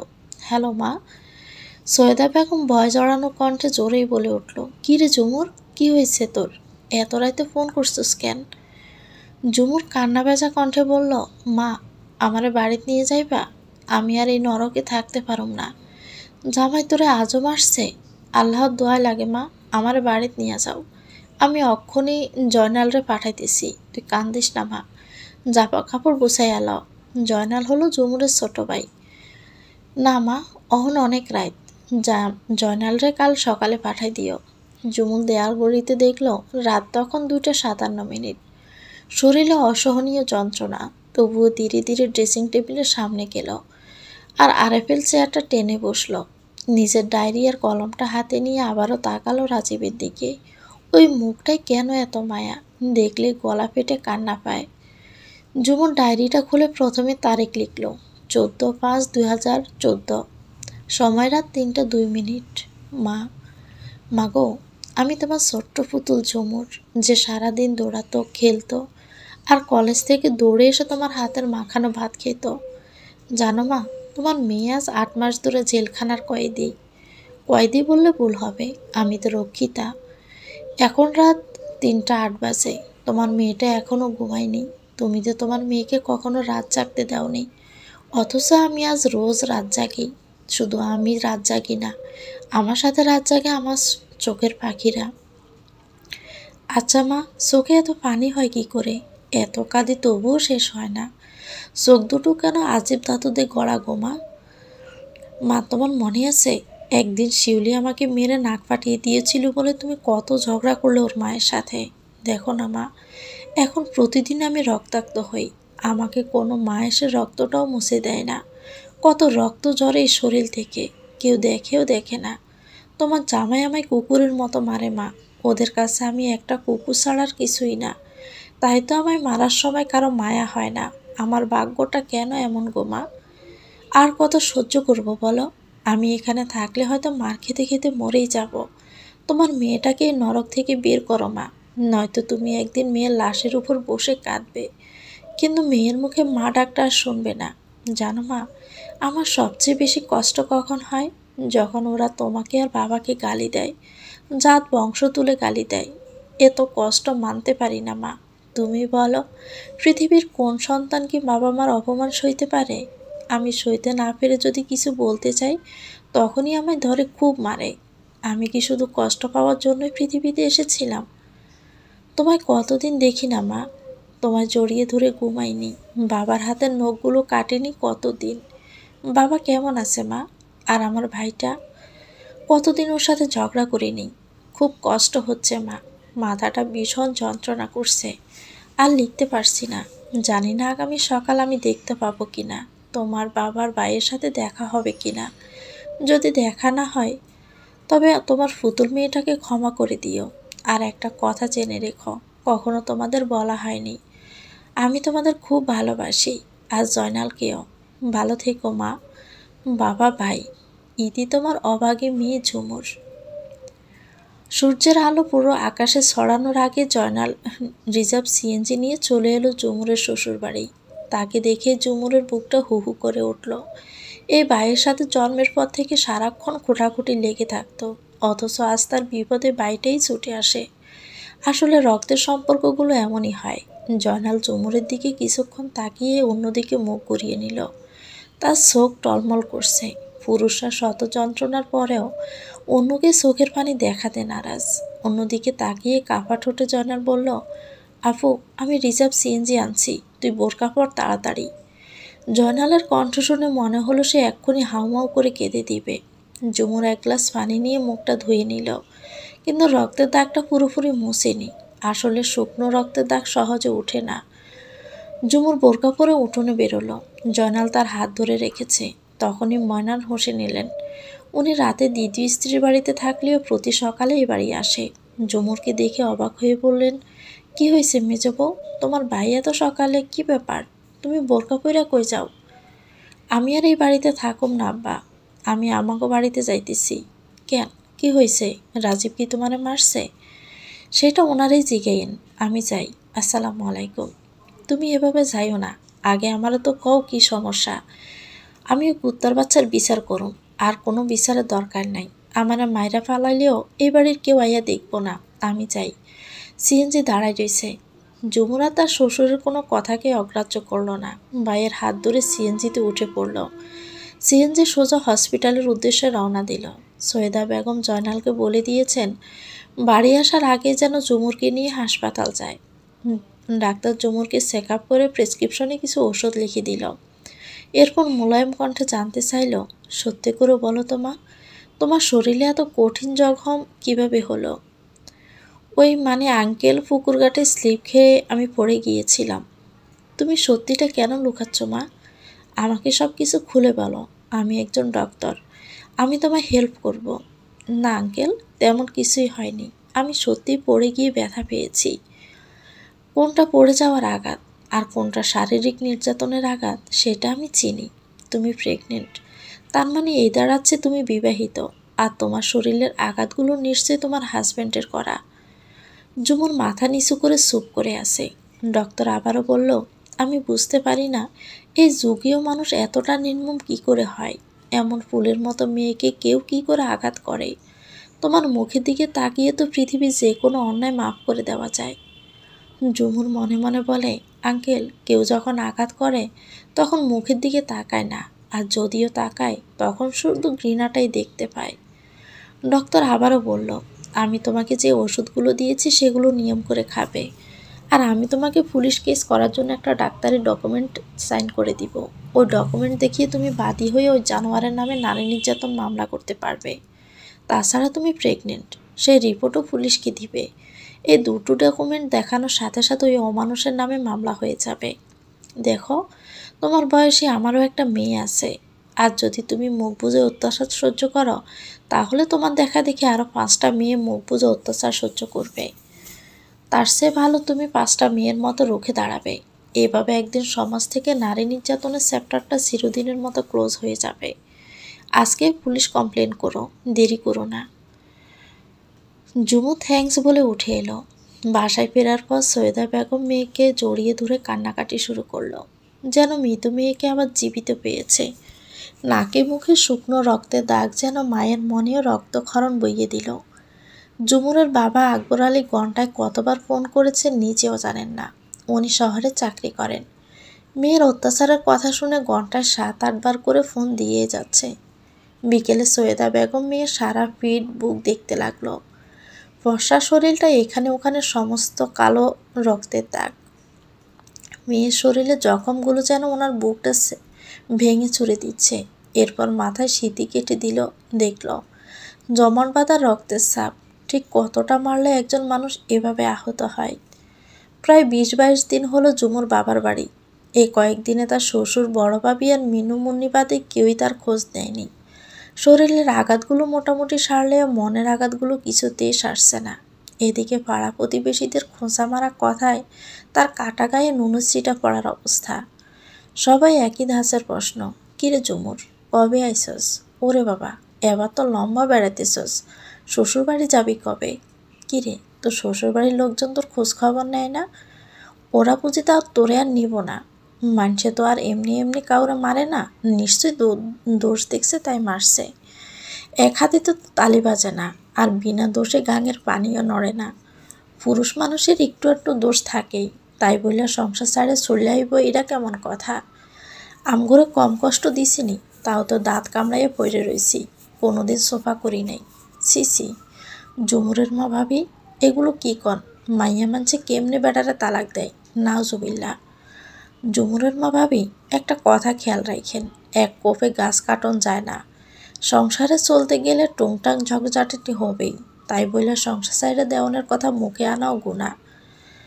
জুমুর আরও ভারী ধৈর্য বাদে সংসার করন যায় না। আমারও তো মাইয়া আছে, আল্লাহ বাসায় রাখুক কত ধৈর্য। আজ পর্যন্ত শ্বশুরবাড়ি থেকে একটা দোষের কথাও আহে নাই। 2 দিন বাদে বাচ্চার মা হইব, আর অহন আইসে রঙ্গ করতে। খুঁজে দেখেন ভাবি, আপনার মাইয়ার হয়তো অন্য কারো লগে লাইন আছে, এই লাগে এই জামে আর ভালো লাগে না। কথাগুলো শুনতে শুনতে জুমুর আর সৈয়দা বেগমের যেন কান পচে গেল। বিপদের দিনে এইসব প্রতিবেশীদের কটু কথার জন্যই হয়তো মানুষ আত্মহত্যা করতে বাধ্য হয়। জি, মানুষ এমন কেন হয়? অন্যর বিপদে এগিয়ে না এসে শুধু সমালোচনাটাই করতে থাকে। মাঝে মাঝে জুমুরের মন চায় মরে যেতে, কিংবা বহুদূরে কোথাও হারিয়ে যেতে।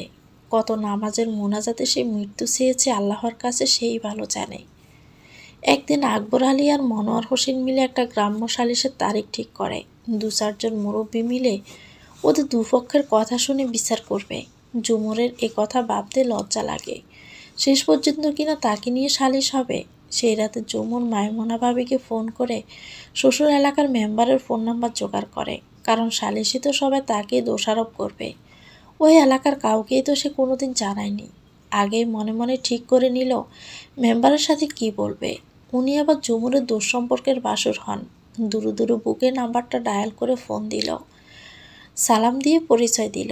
মেম্বার সাহেব খুব মনোযোগ দিয়ে জুমুরের কথাগুলো শুনল। শুধু মাঝখানে একবার বলে উঠলেন, এত মিষ্টি কণ্ঠ আমি এর আগে কোনো দিন শুনিনি, তোমাকে কখনো দেখিনি। তবে তোমার কণ্ঠ শুনে ভাবনায় পড়ে গেলাম, যার কণ্ঠটা এত মিষ্টি, না জানি সেই মেয়েটা কত মিষ্টি হবে। জুমুর এই কথার কোনো উত্তর দিল না, কারণ ইতিপূর্বে তার কণ্ঠের প্রশংসা সে অনেকবার শুনেছে। জুমুর আসলে কুকিল কণ্ঠী। মেম্বার সাহেব ভুল বলেননি, তার প্রেমে পড়ার আগে মানুষ তার কণ্ঠের প্রেমে পড়ে যাবে। এরপর থেকে মেম্বার সাহেব নিয়মিত ফোন করতে থাকে জুমুরকে, তার খোঁজ খবর নেয় প্রতিদিন কয়েকবার। জুমুরের কাছে ব্যাপারটা একটু অন্যরকম লাগলেও আবার ভাবে হয়তো মেম্বার সাহেব দায়িত্ববোধ থেকে তাকে ফোন করে। সালিশের তারিখ তো আগেই ঠিক হয়েছে, আগামীকাল সালিশ হবে জুমুরদের বাড়ি। রাতের 11টায় মেম্বার সাহেব ফোন করলো। জুমুর কিছুক্ষণ আগে চোখ লেগে আসছিল। রিংটোনের আওয়াজে মোবাইল হাতে নিয়ে দেখে মেম্বারের ফোন। খানিকটা বিরক্ত নিয়ে ফোন রিসিভ করে বলল, কিছুক্ষণ কথা বলার পর মেম্বার সাহেব অদ্ভুত এক আচরণ করলেন জুমুরের সাথে। তার নাকি জুমুরকে এত ভালো লেগে গেছে, এখন সারাদিন জুমুরের সাথে কথা মনে পড়ে, উঠতে বসতে খেতে সব সময়। এখন তিনি জুমুরের সাথে ফ্রেন্ডশিপ করতে চান। জুমুর অবাক হলো ব্যাপারটায়, এটা আবার কেমন আবদার? ছোট ভাইয়ের বউয়ের সাথে ফ্রেন্ডশিপ? জুমুর কিছু না বলে চুপচাপ মোবাইল কানে নিয়ে শুয়ে আছে। ওপাশ থেকে মেম্বারের আকুতি। শেষে জুমুর কি যেন বলে, জি আচ্ছা। পরদিন বিকেলে জুমুরের শ্বশুরবাড়ির লোকজন আসে। শ্বশুর শাশুড়ি, রাজীব, মুনিয়ার হাজব্যান্ড, মেম্বার, চাচা শ্বশুর, ফুফু শাশুড়ি, আরও অনেক লোক। জুমুর সবাইকে ঠিকমতো চিনেও না। সালিশের আলোচনা শুরু হলো। প্রথমেই মেম্বার সাহেব জুমুরকে বললেন তার অভিযোগ বলতে। জুমুর সব বলে গেল, বিয়ের পর থেকে এই পর্যন্ত সব। তারপর রাজীবকে প্রশ্ন করা হলো। সে বলল তার উপর আনা জুমুরের সমস্ত অভিযোগ মিথ্যে, বরং উল্টো সে জুমুরের বিরুদ্ধে 1000টা মিথ্যে কথা বলল। এরপর মনোয়ার হোসেনকে প্রশ্ন করা হলো। মনোয়ার হোসেন নির্দ্বিধায় সমস্তই সত্যি বললেন। রাজীবের অত্যাচারের কথাও স্বীকার করলেন। ওনাকে আবারও প্রশ্ন করা হলো, জুমুরের মধ্যে আজ পর্যন্ত কোনো বেয়াদবি তিনি দেখেছেন কিনা। উনি সবার সামনে বললেন, জুমুর অত্যন্ত ভালো মেয়ে, সে সবার খেয়াল রাখে। এরপর জুমুরের শাশুড়িকে প্রশ্ন করা হলো, ওনার ছেলে যখন তার স্ত্রীকে মারধর করে তখন তিনি ছেলেকে বাধা দেন না কেন। উনি খাপছাড়া উত্তর, ছেলে তার বউকে মারবে সেখানে আমার কি? স্বামী স্ত্রীর ব্যাপার ওরাই মিটিয়ে নেবে। স্বামীদের রাগ হলে তো বউকে মারবেই, এটাই তো নিয়ম। ওনার কথা শুনে মুরব্বীরা জোরে একটা ধমক দিল। এ মা হয়েছেন আপনি? ছেলেকে শাসন না করে আরও প্রশ্রয় দেন। আপনাদের তো ভাগ্য ভালো যে এমন একটা মেয়েকে বাড়ির বউ করে পেয়েছেন, আর তার উপরে এত অত্যাচার। এরপর জুমুর ডক্টর এসে ডকুমেন্ট আর প্রেসক্রিপশন দিল মেম্বারের হাতে। সেটা দেখে সবাই রাজীবের উপর ছুটে গেল। কেউ কেউ তো তাকে সেখানেই মারতে চাইল। পরে রাজীবকে বলল জুমুরের কাছে সবার সামনে মাপ চাইতে। রাজীব মাপ চেয়ে নিল, কিন্তু জুমুর সেখানেই বিগড়ে বসলো। সে সংসার করবে না, রাজীব কিসের ডিভোর্স দিবে। কথাটা শুনে পুরো ঘরে হইচই পড়ে গেল। সবাই কানাকানি করতে লাগলো, কিন্তু মনোয়ার হোসেন নীরবে চোখের জল ছেড়ে দিলেন। অনেকক্ষণ ধরে সবাই জুমুরকে বোঝালো আরেকবার রাজীবকে সুযোগ দিতে, কিন্তু সে এমন করবে না। মনোয়ার হোসেন চেয়ার ছেড়ে উঠে এসে জুমুরের হাতটা ধরলেন। তোমারে আমি নিজের মেয়ের চাইতে বেশি মনে করি জুমুর, তুমি তো আমার আব্বা বইলা ডাকো, আজ আব্বার অনুরোধ রাখবা না? আমি তোমার ঠিক মতো খেয়াল রাখতে পারিনি, তাই এতদিন তোমার উপর এত অত্যাচার হয়েছে। আমি কথা দিচ্ছি তোমার উপর আর কোনোদিন কোনো অত্যাচার হবে না। মেম্বার সাহেব উঠে এসে ঝুমুরের মাথায় হাত রেখে বললেন, ঝুমুর, আমি তোমার বাসুর, সেই সাথে আমি একজন জনপ্রতিনিধি। আজ সকালে তোমার শ্বশুর মানে আমার চাচা যখন আমার কাছে এসে কান্নাকাটি করে বলল, যেভাবেই হোক তোমাকে যেন আবার সেই বাড়িতে নিয়ে যাই। বিশ্বাস করো, আমার জীবনে অনেক সালিশ দরবার করেছি, তবে এমন শ্বশুর আমি আগে কখনো দেখিনি কোনো শ্বশুরকে বৌমার জন্য চোখে জল ফেলতে। তখনই বুঝেছি তুমি কতটা ভালো আচরণ করে এই ভালোবাসা পেয়েছো তাদের থেকে। আমি অনুরোধ করি, রাজীবকে তুমি ক্ষমা করে দাও। এবারে তোমার ভালো থাকার দায়িত্ব আমি নিলাম। যে কোনো সময় রাজীব যদি তোমার সাথে মিসবিহেভ করে, সাথে সাথে আমাকে জানাবে। তখন দেখবে আমি ওর কি বিচার করি। আমি কথায় নয় কাজে বিশ্বাসী।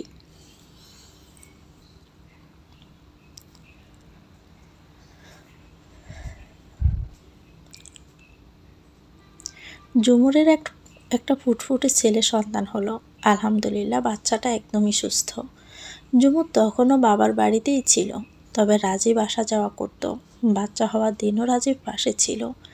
নাতি হওয়ার সংবাদ শুনে সাথে সাথে মনোয়ার হোসেন চলে এলেন দেখতে, কিন্তু সালমা খাতুনের কি হলো কে জানে। উনি আসবেন না বলে বেঁকে বসেছেন। অবশ্য পরে অনেক বুঝিয়ে সুঝিয়ে এক প্রকার জোর করে রাজীব তাকে নিয়ে আসে নাতির মুখ দেখতে। সবাই এসেছিল, শুধু মনি আসেনি। এদিকে নাতি হওয়ার পর আকবর আলীর যেন আরও 2 হাতে টাকা খরচ করতে হচ্ছে। এ আসছে, ও আসছে, আত্মীয় স্বজন আসছে, আর সবার মেহমানদারি করতে গিয়ে ওনাকে আরও ঋণগ্রস্ত হতে হচ্ছে। তার উপর ঝুমুরের শাশুড়ির আবদার, নানার বাড়ি থেকে যেন নাতিকে উপহার হিসাবে সেন দেওয়া হয়, আর বড় খাসি দিতে হবে নাতির আকিকার জন্য। এটা সমাজের নিয়ম। নানার বাড়ি থেকে আকিকার পশু পাঠাতে হয়। তারপর আবার নাতি নাতনি হলে মেয়ে শ্বশুরবাড়ির সবাইকে নতুন জামা কাপড় দিতে হয়। আর নাতিকে নিয়ে দাদার বাড়িতে যেতে হলে অন্তত আধমন মিষ্টি, কাঁচা কলা, পান সুপারি, জর্দা পাঠাতে হয়। পুরো গ্রামের সবাইকে খাওয়াবে, এটাই ঐতিহ্য। আর এই ভুয়া নিয়ম পালন করতে গিয়ে আকবর আলীকে আবারও 50,000 টাকা ঋণগ্রস্ত হতে হয়েছে। তবুও মেয়েটা সুখে থাকুক। শ্বশুরবাড়িতে নবাগত ছেলেকে নিয়ে পা দেওয়ার পর ঝুমুর পড়ল আরেক বিপদে। তার এটা খাওয়া মানা, ওটা খাওয়া মানা। মশারির ডাল থেকে শুরু করে মাছ, মাংস, আলু সবটাই নিষিদ্ধ খাবার ঘোষণা করেছে রুমুরের শাশুড়ি। এটা খেলে বাচ্চার পায়খানা পাতলা হবে, ওটা খেলে কষা হয়ে যাবে, ওটা খেলে ঠান্ডা লাগবে বাচ্চার। এসব কথা বলে বলে সালমা খাতুন প্রায় ঝুমুরকে উপোস রাখতেই শুরু করলেন। এমনও দিন গেছে তার জীবনে যখন সবাই মাছ মাংস দিয়ে ভাত খেয়েছে, আর তাকে শুধু পেঁয়াজ কামড়ে ভাত খেতে হয়েছে, কিংবা কলার মোচা সেদ্ধ করে ভাজি করে খেতে হয়েছে। সকালে নাশতায় তার জন্য রুটি খাওয়াও বারণ ছিল। আর এসব কারণে ঝুমুরের বাচ্চাটার মাতৃ দুধের ঘাটতি হয়ে যায়। বাচ্চাটাও পরিমাণ মতো দুধ পেত না, তাই সারাক্ষণ কান্না করত। আর কান্না শুনে ঝুমুরের শাশুড়ি বলতো, তোমারে কইছিলাম আউস ঘরে পোলা চোখে লজ্জাবতী পাতা আর মান্দার পাতা শোয়াইতে, তাহলে পোলাপানা জ্বালায় না, সারাদিন ঘুমায় থাকে। আমিও তো 5টা পোলা মাইয়া পালছি, তোমরা শিক্ষিত মাইয়ারা তো আমগো কথা কানে লও না। আম্মাও পেটের বুকে কান্দে, দুধ পায় না তো ঠিক মতো। শাশুড়ি মোট ব্যক্তি দিয়ে চলে যায়। দুপুরে সবার খাওয়া দাওয়ার পর সালমা খাতুন ভাত তরকারি রেখে তালা মেরে দেয়, যেন ঝুমুর চুরি করে খেতে না পারে। ঝুমুর মনে মনে কষ্ট পায় আর বলে, হ্যাঁ রে আম্মা, আজও বিশ্বাস করতে পারলেন না, আপনার বৌমা কিন্তু শোন না। এক রাতে রাজীব বাড়ি ফেরার পর ঝুমুরের বাচ্চাটা ক্ষুধায় খুব কান্না করছিল। রাজীব বিরক্ত হয়ে বলে, ওই ফোলারে থামাইতে পারস না? সারাদিন কাম কইরা আর আইতে তোকে জ্বালে শান্তিতে ঘুমাইতেও পারি না। ফোলার কান্দন থামা, নইলে পোলারে একটা আছাড় দিমো দইটা। সারাক্ষণ ফে করে কান্দে। আমি কি করতাম কন? ফোলায় পেটের বুকে কান্দে, এক ফোঁটা দুধও পায় না। বাজার থেকে বাচ্চাকে খাওয়ানোর একটা দুধ আইনা দিতে পারেন না? ওই, তুই কি দুই আলাদা মা হইছস? 3 মাসের বাচ্চার লাইগা আবার বাজারে দুধ কিনতাম? এ বলে রাজীব খুব বিশ্রী একটা গালি দিল ঝুমুরকে। ছি, আপনি এত খারাপ কেন? আপনার পোলার লাইগেই তো একটা দুধ আনতে কইছি, আমার লাইগে তো আর আনতে কই নাই কিছু। আসলে আপনার মতো মানুষে শুধু জন্মই দিতে পারে, বাপ হইতে পারে না। জন্ম দিলে বাপ হওয়া যায় না। টাকা কামান এত সোজা না যে আলতু ফালতু খরচ করতাম। তোগো তো মা মাইয়ার আবার শরীর বেঁচে টাকা কামানোর অভ্যাস আছে, তো যা টাকা কামাইয়া ফোলা দুধ কিন। খবরদার করছি, আমার মায়ের তুইলে একটা কথাও কইবেন না। আমারে কইছেন আমি সহ্য করবো, কিন্তু মাহিরে লইয়া খারাপ কথা কইলে আমি আমনেরে সাইডা কথা কমু না। কি করবি? ওই কি করবি তুই আমারে? তোর মা বেশ্যা, তোর মা মানুষের লগে শুইয়া টাকা কামায়, ব্যবসা করে তোর মা। খবরদার, আমার মায়ের আপনি যা কইছেন সবগুলো যদি আমি আপনার মায়েরে কই। কি কইলি? আমার মায়ের লইয়া কথা কনের সাহস তুই কই পাইলি? তোর এত বড় সাহস, আমার সামনে দাঁড়ায় তুই আমার মায়ের গালি দেস? আজকে আমার হাতে তোর মরণ হইব। রাজীব আবারও মারতে লাগলো ঝুমুরকে। লোহার টর্চ লাইট দিয়ে এলো পাথারে বাড়ি দিতে লাগলো ঝুমুরকে। আর চুলের মুঠি ধরে একটু পর পর ঘরের খুঁটি হিসাবে ব্যবহার করা সিমেন্টের পিলারে মাথা বাড়ি দিতে লাগলো। ঝুমুর মাগো মাগো করে চিৎকার করছে। এবার মনে হয় তার পাশের ঘরে থাকা শাশুড়ি মা তার ডাক শুনতে পেল। সালমা খাতুন এসে দরজায় দাঁড়িয়ে জিজ্ঞেস করলো, কিরে রাজীব, ওরে মারস কেন? মা, এই আমার সামনে খাড়াইয়া তোমারে গালি দিছে। আজ ওর রুহু বাইর করতে না পারলে আমার শান্তি হইব না। ওরে আমি জন্মের শিক্ষা দিয়ে ছাড়মু। কি গো মেজো বউ, পুরুষ মানুষের এমনিতেই মেজাজ গরম থাকে, তার উপর তুমি ওরে আরও রাগাও কেন? আমি তোমারে থালের ফানি পর্যন্ত ফালাইতে দেই না, একটা কাম পড়াই না তোমার হাতে।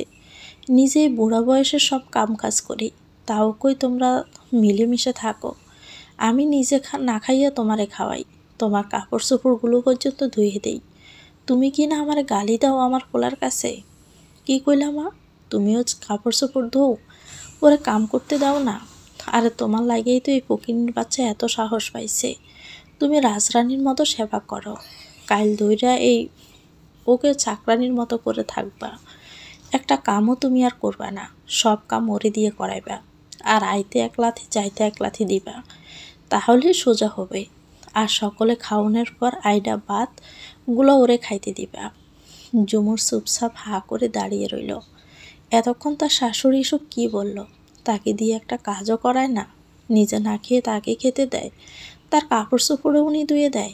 হায় খোদা, ভোর 5টা থেকে রাত 10টা পর্যন্ত গাদার খাটুনি খেটে আজ এই অপবাদ। শাশুড়িকে নিজ হাতে গোসল করিয়ে তার কাপড়গুলো পরম যত্নে ধুয়ে দেওয়ার আজ এই প্রতিদান। পেঁয়াজ কামড়ে দিনের পর দিন ভাত খাওয়ার পর আজ শুনতে হলে তার শাশুড়ি নিজে না খেয়ে তাকে ভালো খাবার দেয়। কেমন বিচার তোমার? তবে কি সালমা খাতুন ইচ্ছে করে রাজীবকে আরও রাগিয়ে দেওয়ার জন্য জ্বলন্ত চুলা তুষে ছিটে দেওয়ার মতো কাজটা করলেন? রাজীব হঠাৎ করে বিদেশ যাওয়ার জন্য উঠে পড়ে লাগে। তার এক দূরসম্পর্কের মামা তাকে একটা বিশাল প্রস্তাব দেয়, আর এটা শুনেই সে বিদেশ যাওয়ার জন্য মরিয়া হয়ে ওঠে। পাসপোর্ট, মেডিকেল টেস্ট সহ সব কিছুর বন্দোবস্ত করে ফেলেছে কয়েকদিনেই। কিন্তু এখন সবচেয়ে বড় সমস্যা হলো টাকা। অনেক টাকার প্রয়োজন। প্রতিদিন ঝুমুরকে চাপ দিতে থাকে তার বাবার কাছ থেকে 1 লক্ষ টাকা এনে দিতে, বাকিটা সে ম্যানেজ করবে। কিন্তু ঝুমুর তাকে কোনো আশা দিতে পারে না, কারণ সে খুব ভালো করেই জানে তার বাবার বর্তমান অবস্থা। তাছাড়া তার বাবা 1.5 মাস বাড়িতে বেকার বসে থেকে মাত্র কয়েকদিন আগে একটা চাকরি পেয়েছে, এখনও বেতনটা পর্যন্ত পায়নি। প্রতিদিনের সংসার খরচ, ছোটো ভাইয়ের পড়ালেখা, সাপ্তাহিক কিস্তি, ঋণ সবটা মিলিয়ে ওনার নুন আনতে প্রান্ত ফুরোয় অবস্থা। আর এই অবস্থায় ঝুমুর কী করে তার বাবার কাছে 1 লক্ষ টাকা চাইবে? সে তার বাবা মাকে রাজীবের টাকার ব্যাপারে কিছুই বলল না, কিন্তু এক রাতে রাজীব খুব ক্ষেপে যায়। টাকার জন্য সে বিষা হাতে পায় না। এসব নিয়ে ঝুমুরকে খুব অকথা কুকথা শোনায়। ঝুমুর রাখল না, সে রাজীবের সমস্যাটাও বুঝতে পারছে, কিন্তু ওদিকে বাবার অবস্থা একেবারেই শোচনীয়। কি করবে ঝুমুর কিছুই বুঝতে পারছে না। তারপর বলে, বাবার অবস্থার কথা তো আপনি জানেনই, 1.5 মাস বেকার ছিল, এখন টাকা দেনা আছে মানুষের, তার উপরে কিস্তিও আছে 2টা, সংসার খরচ, জয়নালের পড়ালেখা লইয়া বাবা খুব টেনশনে আছে। তার উপর আমি 1 লাখ টাকা চাপ দিই কি করে? তাহলে বাবা স্টক করে মরে যাইব। এক কাজ করেন, বিদেশ যাওয়ানোর চিন্তা বাদ দেন, দেশেই তো ভালো আছেন। চুপ কর, আমি বিদেশ যামই, এটা আমার লাস্ট কথা। দরকার পড়লে চুরি করে টাকা এনে যাবো। এক ফকিন্নির ঘরে বিয়ে করাইছে আমার আব্বায়, বিপদে আপদে একটু হেল্প পর্যন্ত পাই না। ঝুমু চুপ করে আছে, তার কিছু বলার নেই। আর যদি তারা বড়লোক হতো তবে এই অপমান হওয়া লাগতো না। একদিন রাজীব খুব সোহাগ দেখাতে লাগলো ঝুমুরকে। সারাদিনে একবারও তুই করে কথা বলেনি, তুমি তুমি করে শিখি ভালোবাসা। আর একটু পরপর জড়িয়ে ধরে মন খারাপের বয়ান দিচ্ছে। আচ্ছা ঝুমুর, আমি যখন বিদেশ চলে যাবো তখন কি তুমি আমারে মিস করবা? জানো, আমি তোমারে অনেক অত্যাচার করছি ঠিকই, তবে তোমারে আমি জীবনের চাইতেও বেশি ভালোবাসি। আমি তোমার চাইরা কেমনে থাকবো ঝুমুর? আমার তো যাওনের কথা মনে হইলেই কলজা ফাইটা যায়। তুমি হয়তো আমার খুব ঘৃণা করো, ঘৃণা করারই কথা। আমি আজ পর্যন্ত তোমার লগে ভালো আচরণ করিনি। জানো ঝুমুর, তুমি যখন রাগ কইরা বাপের বাড়ি চলে গেছিলা, আমি একটা রাতও ঘুমাতে পারিনি। তোমার শাড়িগুলো জড়াইয়া ধরে কত কান্না করছিলাম। আমি তোমারে পাগলের মতো ভালোবাসি, কিন্তু কোনোদিন বুঝাতে পারি নাই। ঝুমুর, তুমি কথা দাও তুমি শুধু আমারই থাকবা। ঝুমুর সেদিন আবেগী হয়ে ওঠে। এত ভালোবাসা সে আগে কোনোদিন দেখেনি, এমনকি ফুলশয্যা রাতেও নয়। আবেগে কেঁদে দিয়ে রাজীবকে কথা দেয় সে শুধু রাজীবেরই থাকবে, অন্য কারো হবে না। মনে মনে আল্লাহকে লক্ষ কোটি শুকরিয়া জানালো। রাজীব তার ভুল বুঝতে পারায় এবার নিশ্চয় সে ভালো হয়ে যাবে, আর কোনোদিন ঝুমুরকে মারবে না। আল্লাহ তার দোয়া এতদিনে হলেও কবুল করেছে। প্রতি তাহাজ্জুদের মোনাজাতে সে তো শুধু একটাই চাইতো। রাতে বাড়ি ফেরার সময় রাজীব দুটো শিক কাবাব আর পরোটা নিয়ে আসে। ঝুমুর অবাক হয়ে যায় রাজীবের আচরণে। রাজীব তার জন্য শিক কাবাব এনেছে, এ তো কল্পনাতীত। রাজীব নিজ হাতে পরোটা ছেড়ে কাবাব দিয়ে ঝুমুরের মুখে তুলে খাওয়ায়, নিজেও ভাইনা দরে ঝুমুরের হাতে খাবে বলে। ঝুমুর এত খুশি হয়েছিল যে সে আজও সেদিনের অনুভূতি প্রকাশ করতে পারে না। সেই রাতে রাজীব ঝুমুরকে নিজের বাম বাহুর উপরে শুইয়ে চুলে বিলি কেটে দেয়। কত অতীত স্মৃতির কথা বলে দুজনে, ছোটবেলার কথা বলে হাসাহাসি করে। ঝুমুরের মনে হয়েছিল এই রাতটা তার জীবনের শ্রেষ্ঠ স্মরণীয় রাত। অনেক রাত পর্যন্ত গল্প করার পর হঠাৎই রাজীব মনমরা হয়ে গেল। হঠাৎ মন খারাপ কেন? রাজীব বলে, জানো ঝুমুর, আমার অনেক বছরের শখ ছিল বিদেশ যাওয়ানের। যাও একটা ভিসা দিল মামায়, তাও হাতছাড়া করলাম। টাকার অভাবে কিনতে পারলাম না। আসলে মামাটাও একটা হারামি। কইলাম বিদেশ যাওয়ানোর পর প্রতি মাসের বেতন থেকে বাদবাকি টাকা পরিশোধ করব। কত স্বপ্ন দেখছিলাম বিদেশ লইয়া, আর যাও নইল না। কই পামো এত টাকা? মন খারাপ কইরেন না। ঝুমুর, তোমার একটা কথা কইলে রাগ করবা? কি কন? রাগ করমু কেন? তোমার স্বর্ণের জিনিসগুলো আমারে দিবা? কথা দিতেছি বিদেশ যাইয়া আগে তোমার জিনিসগুলোরই ব্যবস্থা করে দেবো। ঝুমুর তখন হেসে বলে, ওগুলো দিয়ে আমার কী কাম? মানুষের স্বর্ণের জিনিস কিনেই তো বিপদ আপদ বেচার লাইগা। আপনি যদি ওগুলো বেচে 20,000 টাকা জোগাড় করতে পারেন তাহলে নিয়ে যান। যদি বাইসা থাকি আর ভাগ্যে থাকে তাহলে আবার দিবেন। রাজীব শক্ত করে ঝুমুরকে জড়িয়ে ধরে কপালে মাথায় চুমু দেয়। ঝুমুর মনে মনে বলে, তুমি যদি সারা জীবন এমন থাকো তাহলে তো আমি নিজেকেও কোরবানি দিতে রাজি। গহনা তো তুচ্ছ ব্যাপার। পরদিনে রাজীব ঝুমুরকে কান গলা থেকে সমস্ত গহনা খুলে নেয়, আর লুকিয়ে রাখা নেকলেসটাও ঝুমুর সেদিন বের করে দেয়। গহনাগুলো বিয়ের সময় ঝুমুরের বাবা দিয়েছিল। সবগুলো রাজীবকে দিয়ে দিতে তার মনে একটু খারাপ হয়েছিল, তবুও মন খারাপকে প্রশ্রয় দিল না। সবগুলো দেওয়ার পরও রাজীব দাঁড়িয়েছিল। তখনও আরও একটা জিনিস বাকি, ঝুমুরের আঙ্গুলে চিকচিক করা একটা আংটি। রাজীব ওটা দেখিয়ে বলল, আংটিটা দিবা না? না, আসলে এই আংটিটা না নিলে হয় না। এটার আর কতই দাম পাইবেন? খুব বেশি হলে 6,000 দিব। ঝুমুর, তুমি বুঝো না কেন? আমার কাছে এখন 6টা হওয়া বহু মূল্যবান। আসলে হয়েছে কি, এই আংটিটায় অনেক স্মৃতি। আমার নানা দাদি মা সবার স্মৃতি। মানে, আমার নানাই আমার মায়ের একজোড়া কানের দুল দিছিল, 2 আনা ওজনের। আমার দাদি আমার মায়ের একটা নাকফুল দিছিল, আর আমার বাবা মায়ের আরেকটা নাকফুল দিছিল। যখন আমার বিয়ের কথাবার্তা হয়েছে তখন মায়ে ওই 3টা জিনিস দিয়ে জুয়েলারি দোকানে গিয়ে আংটিটা বানাই দিছে। পরে আংটিটা মায়ে নিজের হাতে আমার আঙ্গুলে লাগাই দিয়ে কইছিল, তো নানা দাদি বাবা মা আমাকে সবার স্মৃতি আছে আংটিটায়, এটা যত্ন করে রাখিস। যদি ভাগ্যে থাকে তুই জীবনে অনেক সোনা দানা হয়তো পড়বি, কিন্তু এটা হারাইস না। রাজীব মনে মনে খুব বিরক্ত হলো। এটা কোনো কথা? তার এখন টাকার দরকার, আর জমি কিনে স্মৃতি নিয়ে পড়ে আছে। বাচ্চা থাকলে অনেক সোহনা গয়না পড়তে পারবা ঝুমুর, তো আমার যে এখন অনেক টাকার দরকার। আচ্ছা, এক কাজ করলে কেমন হয়, এই আংটিটা বেচুম না, বন্ধক দিয়ে যা পাই তাই নিমো, পরে বন্ধক থেকে ছাড়াইয়া লমো। তাহলে তোমার আংটিও তোমার থাকবো, আর আমিও আপাতত কিছু টাকা পাবো। ঝুমুর সরল মনে রাজি হয়ে যায়, আঙ্গুল থেকে আংটিটা খুলে দিয়ে দেয় রাজীবকে। রাজীব উৎফুল্ল মনে বাজারের উদ্দেশ্যে চলে গেল। কিন্তু ঝুমুর গুণাক্ষরেও বুঝতে পারেনি এত ভালোবাসা আর মন ভোলানো সোহাগটা ছিল রাজীবের উদ্দেশ্য হাসিলের পায়তারা মাত্র। সে আংটিটাও বেছে দিয়েছে। ওসব ফালতু স্মৃতি-টিতিতে তার কোনো ইন্টারেস্ট নেই। টাকা হাতে পাওয়ার পর রাজীব তার আসল রূপে ফিরে আসে। কথায় কথায় গালাগালি, মারধর সবটাই আগের মতো। তবে এসবের চেয়েও ঝুমুর বেশি কষ্ট পেয়েছিল যখন সে জানতে পারলো আংটিটা রাজীব বিক্রি করে দিয়েছে। সে খুব কেঁদেছিল সেদিন। বিদেশ যাওয়ার দিন সকালেও রাজীবের আচরণ বিন্দুমাত্র পরিবর্তন আসেনি। সেই সকালে রাজীবের প্লেটে তরকারি দিতে গিয়ে সামান্য জল পড়ে গেল তার প্যান্টে। সাথে সাথে সবার সামনে কষে একটা সর বসিয়ে দিল ঝুমুরের গালে। ঝুমুরের মা বাবাও তখন সামনে।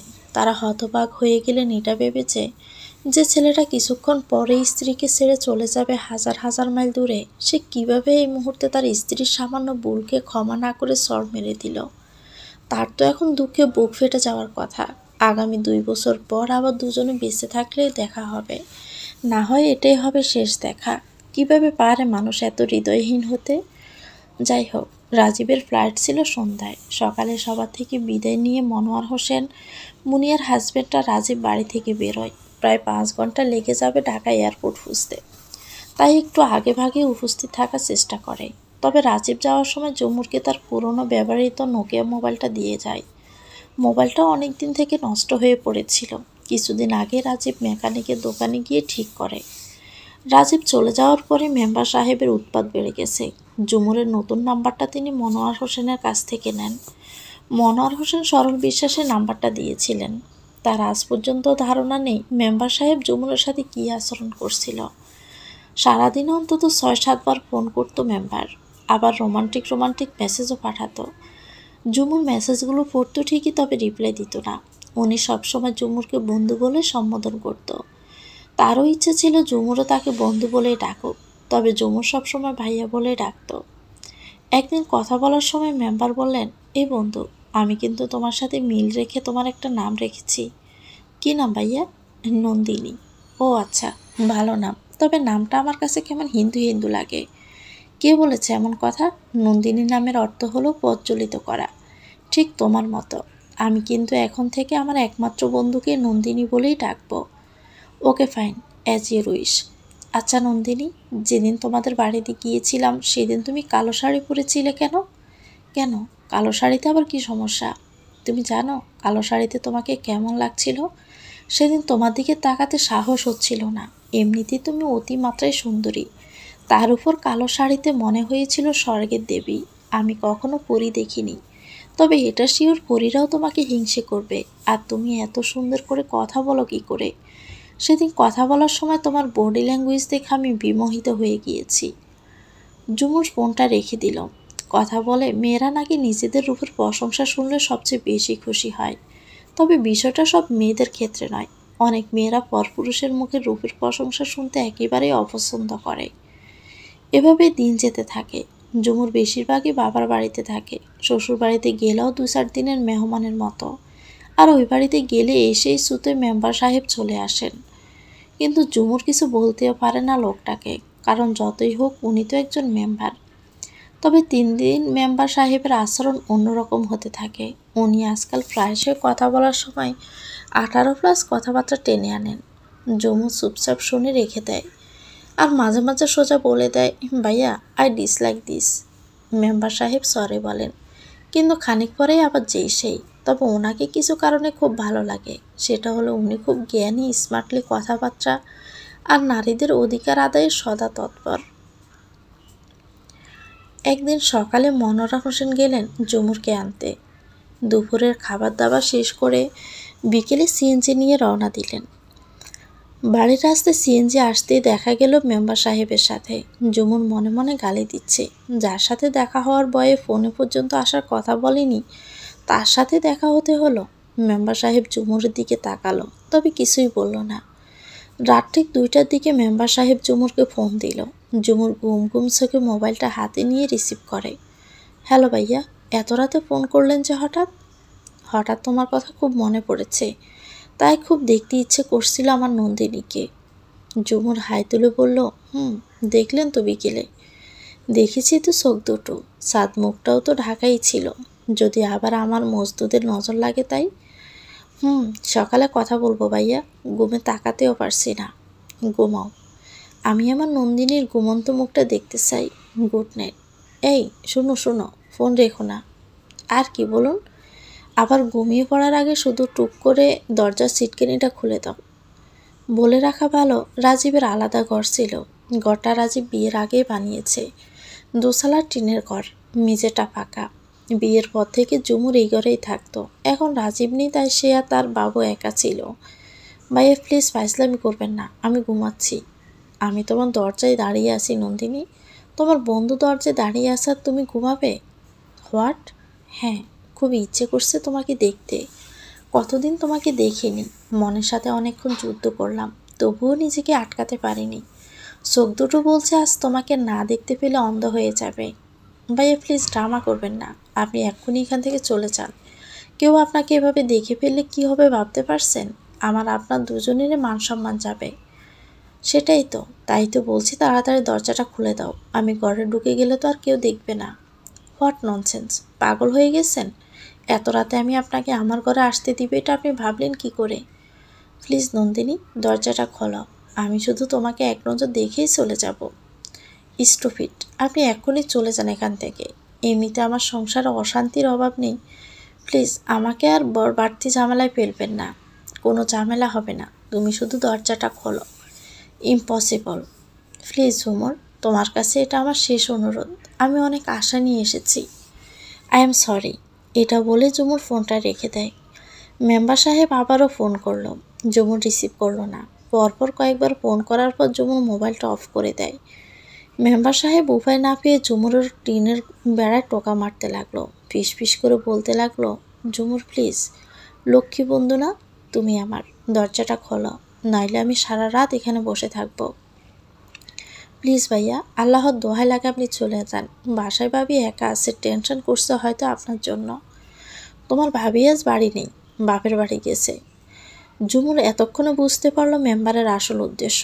প্রথম থেকে তার সন্দেহ হয়েছিল এত রাতে এখানে আসাটা নিশ্চয়ই তাকে এক নজরে দেখার জন্য নয়। এবারে সন্দেহটা বিশ্বাসে পরিণত হলো। একজন প্রাপ্তবয়স্ক পুরুষ একজন যুবতীর ঘরে রাতের গভীরে দেখা করতে যাওয়ার উদ্দেশ্যটা কোনো সজ্ঞানী মানুষেরই অজানা নয়। তাছাড়া আজ বাড়িতে বউ নেই, এই সুযোগে ছি, মানুষ কত নীচ হতে পারে। মেম্বার সাহেব সমানে টিনের বেড়া টোকা দিয়ে ফিসফিস করে কথা বলে যাচ্ছে। ঝুমুর দেখলো এটা তো আরও ভয়ঙ্কর বিপদ। পাশের ঘরে থাকা শাশুড়ি দেবর ননদ যদি শুনতে পায় তাহলে কি হবে ঝুমুর কল্পনাও করতে পারছে না। তাই সে আবার মোবাইলটা অন করলো। মেম্বারের নাম্বারে ফোন দিতে উনি কেটে দিয়ে ব্যাক করে। এই কাজটা উনি প্রথম থেকেই করেন।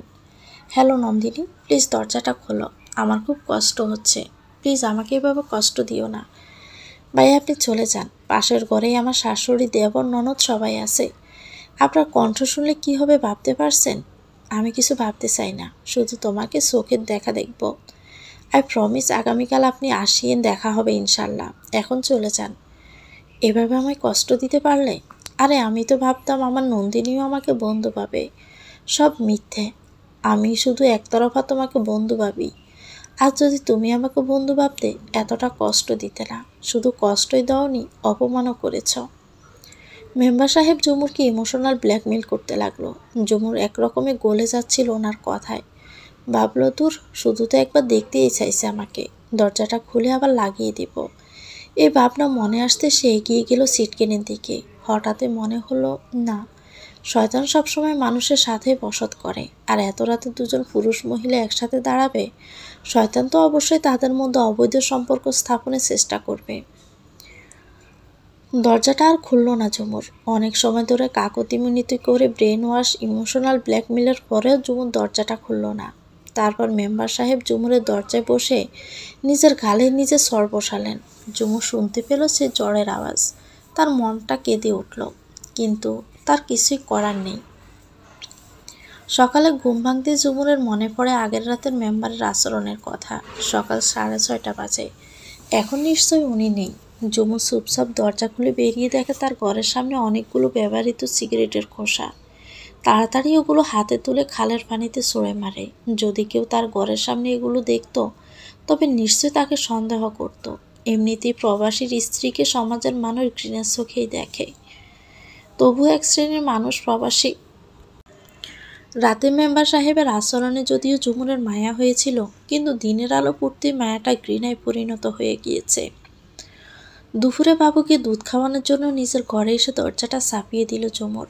বন্ধ করার দরকার মনে করল না, কারণ সাধারণত তার ঘরে মিনি মুন্নি মাইমুনা ছাড়া কেউই আসে না, আর এরা তো মহিলা, তাই অতটা লজ্জার কিছু নেই। ঝুমুর খাটের উপর আতশোয়া হয়ে বাবুকে দুধ খাওয়াচ্ছিল। হঠাৎই পিছন থেকে একটা হাত কোমর ছুঁয়ে দিতে আসলো। ঝুমুর সজোরে একটা চড় বসিয়ে দিল আরিফের হাসি মুখের উপর। তারপর সোজা আরিফের দু পায়ের মাঝ বরাবর একটা লাথি দিয়ে বলল, খুব তেজ হয়েছে না? আজ তো শুধু লাথি দিয়ে ছাইরা দিছি, আরেকদিন যদি এমন বেয়াদবি করস তাহলে তোর এটা কাইটটা দিমু আমি। 2 বছর হয়ে গেল রাজীব বিদেশ গেছে। মাঝে মধ্যে ঝুমুরকে ফোন করে, অবশ্য ফোন করেই বা কি, সে ঘুরে ফিরে ঝগড়াই করে। ঝুমুর এসব এখন আর গায়ে মাখায় না।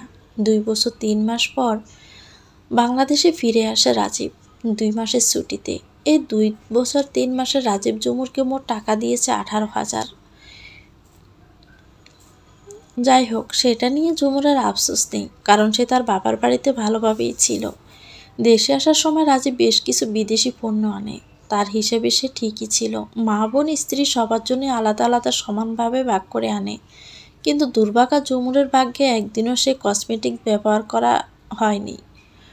যদিও রাজীব বিদেশ যাওয়ার সময় ঝুমুরের সব কয়টা গহনা বিক্রি করেছিল এবং আশ্বাস দিয়েছিল ফেরত দিবে, তবে রাজীব তার সে কথা রাখেনি। সে কোনো গয়নাই ঝুমুরকে দেয়নি। ঝুমুর এই বিষয়ে অনেক মন খারাপ হয়েছিল। ছুটিতে দেশে আসার পর প্রথম 13 দিন রাজীব মোটামুটি ভালোভাবেই দিন কাটালো ঝুমুরের সাথে। ঝগড়া হলো না এই 13 দিন, কিন্তু হঠাৎ করে রাজীবের কি হলো কে জানে, আবার আগের মতো আচরণ করে। গালাগালি, মারধর, সন্দেহ সব। ঝুমুর বুঝতে পেরেছে এই আচরণের পিছনে ওর শাশুড়ি সালমা খাতুনের যথেষ্ট অবদান। এটা শুধু ঝুমুরের ক্ষেত্রেই নয়, মাইমুনার বেলায়ও এমন ঘটেছে। এমনকি ঝুমুর অনেকবার নিজের কানে শুনেছে সালমা খাতুনকে তার স্বামী ও শ্বশুরের কাছে তার নামে বানিয়ে মিথ্যে বলতে। সেদিন ছিল কোরবানির ঈদের দিন। রাজীব কোরবানি দেয়নি, রাতে মুরগি এনে রেখেছিল। রাজীব দেশে আসার পরে সালমা খাতুন ঝুমুরকে যৌথ সংসার থেকে আলাদা করে দেয়। তবে উনি কেন এমনটা করেছে সেটা ঝুমুর আজও জানে না। সংসারে যাবতীয় টুকিটাকি হাঁড়ি পাতিল প্লেট গ্লাস সব কিছু শ্বশুরবাড়িতে পাঠিয়ে দেয়, যাতে করে মেয়ের কোনো কষ্ট না হয়। ঈদের দিন ঝুমুর সকাল সকাল উঠে মুরগি বোনার পরোটা বানিয়ে নিল। এখনও কিছু মুখে দেয়নি। বাহিরে প্রচণ্ড বৃষ্টি আর বজ্রপাত। আগের রাতেই মসজিদের মাইকে বলে দেওয়া হয়েছে ঈদের নামাজের জাম 8টায় অনুষ্ঠিত হবে। রাজীব ত্যক্ত বিরক্ত হয়ে বলল, সর, কানের কাছে জ্ঞান জ্ঞান করিস না। আমার সময় হলে আমিও উঠব। পরোটা আর মুরগি রাঁধছি, ঠান্ডা হয়ে যাইতেছে, পরে আর খাইয়ে স্বাদ পাইবেন না। তোর পরোটার যা এখান থেকে, তোর পরোটা তুই কিল। ঝুমুর আর কোনো কথা বলে না। কিছুক্ষণ পর পশ্চিমে জানালা দিয়ে চোখ পড়তেই দেখলো খালের পশ্চিম পাশের রাস্তা দিয়ে মুসল্লিরা ছাতা মাথায় ঈদের নামাজে যাচ্ছে। আবার বেহায়ের মতো রাজীবের কাছে গিয়ে ডাকলো, ও রাহাতের আব্বু, অহন না যাইলে ঈদের নামাজ পড়তে পারবেন না। রাজীব সব করে শোয়া থেকে উঠে ঝুমুরের চুলের মুঠি ধরে সোর মারতে মারতে বলল, কিসের ঈদের নামাজ? আমি কোরবান দিতে পারি নাই, সে লজ্জায় বাসি না, তুই ঈদের নামাজ লইয়া আইসস। এই বলে টেবিলের উপর থেকে পরোটার প্লেট আর মাংসের বাটি দুটি বাহিরে ফেলে দেয়। তারপর বিছানার উপর থেকে হাত পাখাটা নিয়ে মারতে থাকে ঝুমুরকে। মারতে মারতে হাত পাখার ডাঁটাটা ছিন্ন ভিন্ন করে ফেলে। ঝুমুর চিৎকার করছিল আর নিজের চুলের মুঠি রাজীবের হাত থেকে ছাড়ানোর চেষ্টা করছিল, কিন্তু বৃষ্টির তীব্রতায় সেই আওয়াজ ঘর থেকে বাহিরে গেল না। সহ্য করতে না পেরে ঝুমুর রাজীবের হাতে একটা কামড় দেয়। সে কামড়ের সাথে সাথে রাজীব ঝুমুরকে ছেড়ে দিয়ে এমন জোরে কোমরে লাথি মারল যে ঝুমুর ঘর থেকে বেরিয়ে অনেক দূরে গিয়ে পড়ে। অসহায়ের মতো রাজীবের দিকে তাকিয়ে ঝুমুর ভাবল, এমন মুষলধারার বৃষ্টিতে আমার খুব বৃষ্টি বিলাসের শখ ছিল, তবে সেটা ছিল প্রিয়জনের হাত ধরে বৃষ্টি বিলাসের শখ।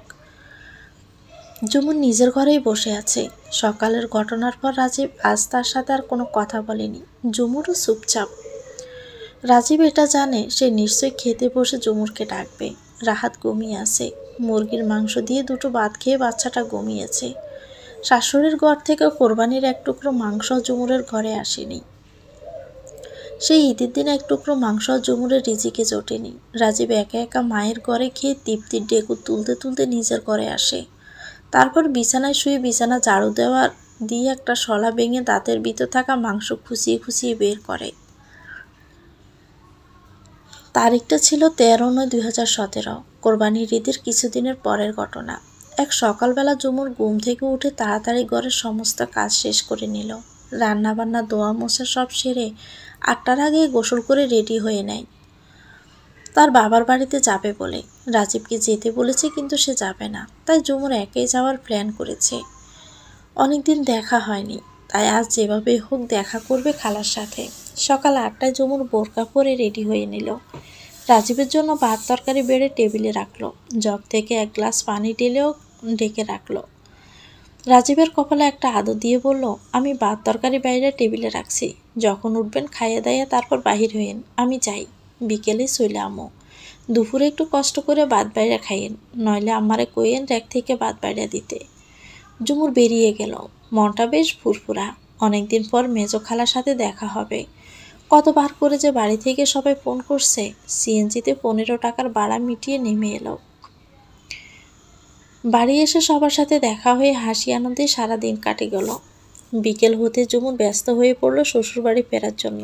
তার মা খালা বারবার বলছে আজ রাতটা যেন থেকে যায়, কিন্তু ঝুমুর রাজি হয়নি। রাজীব এমনিতে ভীষণ বদমেজাজি, তার কথার অন্যতা হলেই গায়ে হাত তুলবে।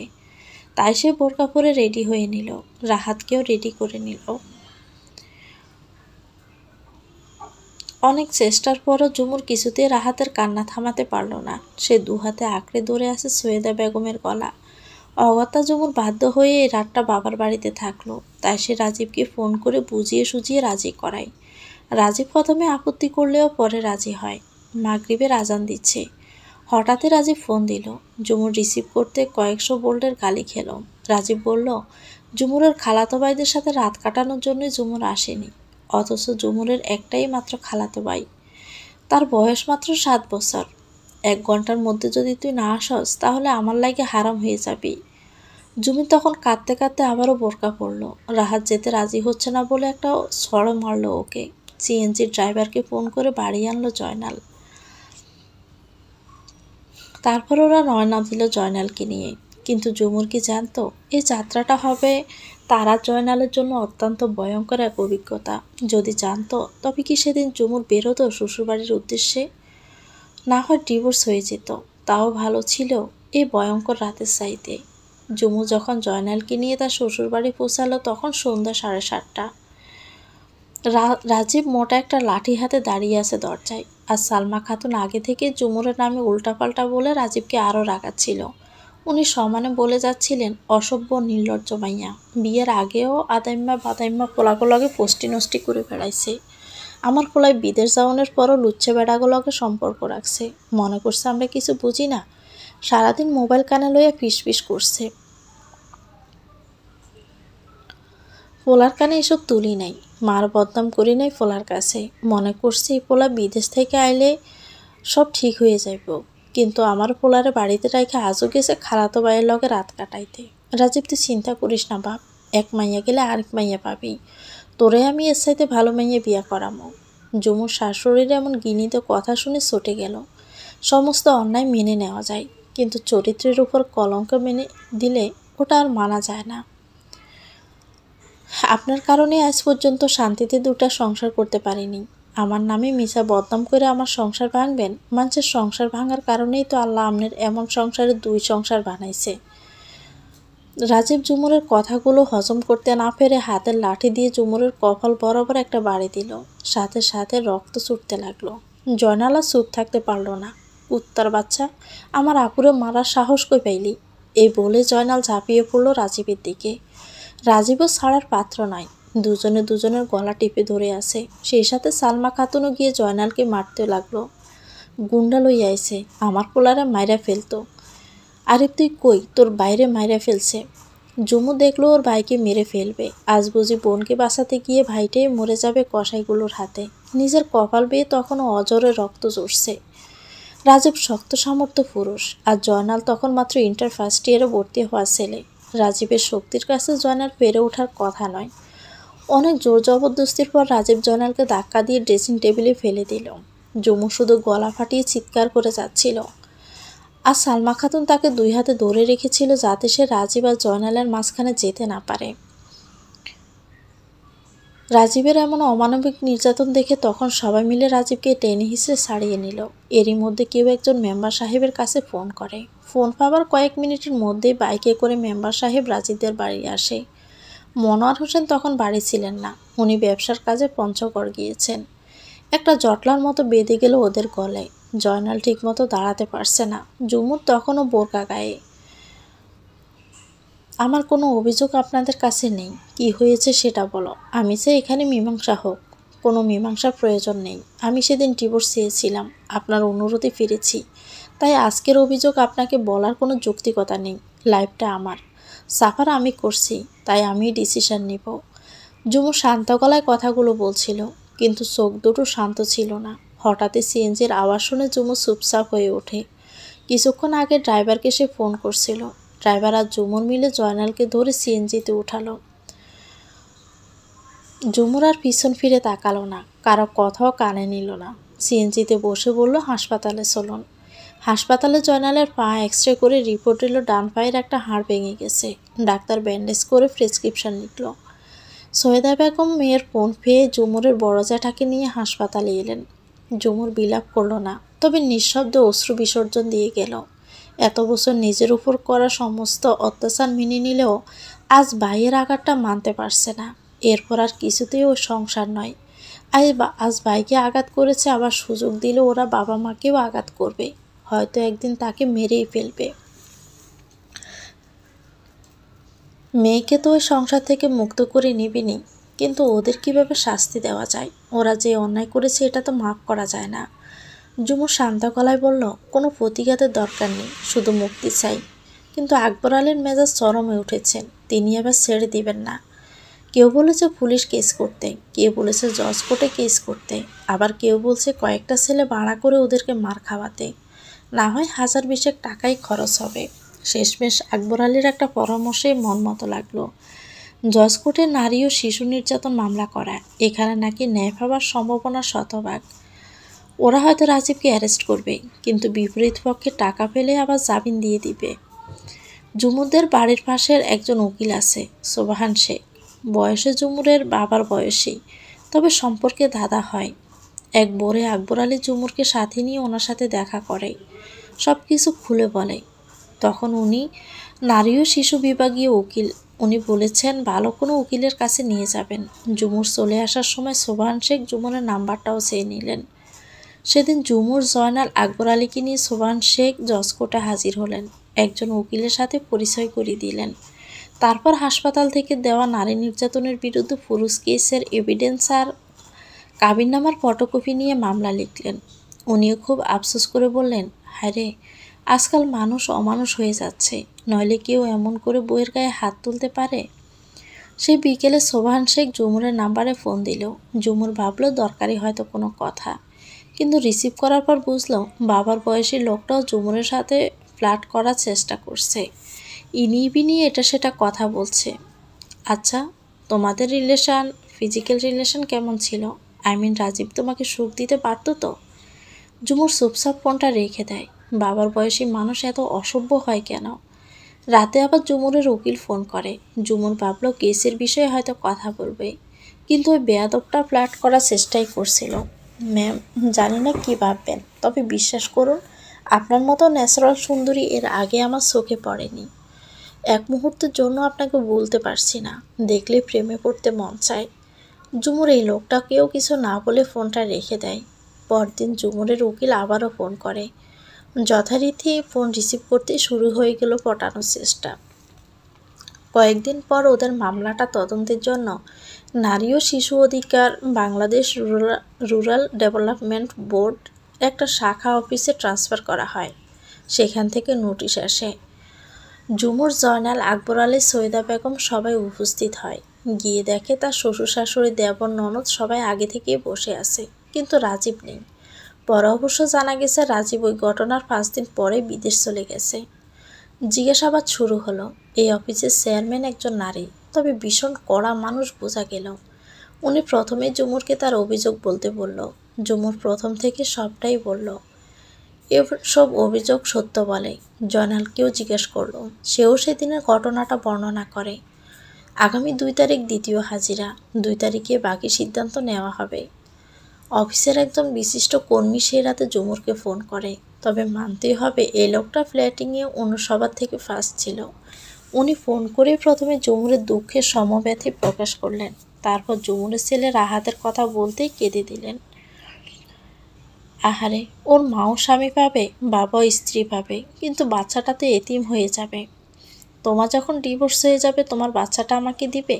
হোয়াট ননসেন্স, কি বলছেন আপনি? হ্যাঁ ঝুমুর, আমি জানতাম তুমি রাগ করবে, তবুও বললাম। বাচ্চাটার মায়ায় পড়ে গেছি। মনে হলো যেন বুকটা আশায় ভরে গেছে। তোমাকে আশা করাটা তো আকাশকুসুম ভাবনা হবে জানি, তাই শুধু তোমার বেবিটাকেই চাই। আমি ওকে আমার পরিচয়ে বড় করতে চাই। লেখাপড়া। মামলার দ্বিতীয় হাজিরায় উপস্থিত হওয়ার পর বিআরডিবি চেয়ারম্যান আবারও ঘুরিয়ে পেঁচিয়ে ঝুমুরকে কিছু প্রশ্ন করল।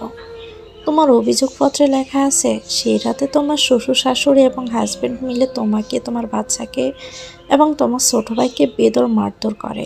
কথাগুলো কি সত্য? পুরোটা সত্য নয়। আমার শ্বশুর সেদিন বাড়িতেই ছিলেন না, উনি পঞ্চগড় গিয়েছিলেন। আচ্ছা, তারপর লেখা আছে তোমাদের মারধর করার পর তারা জোর করে তোমার কান, গলা, হাত থেকে মোট 1.5 ভরি গহনা ছিনিয়ে নেয়। এরপর ধাক্কা দিয়ে বাড়ি থেকে বের করে দেয়।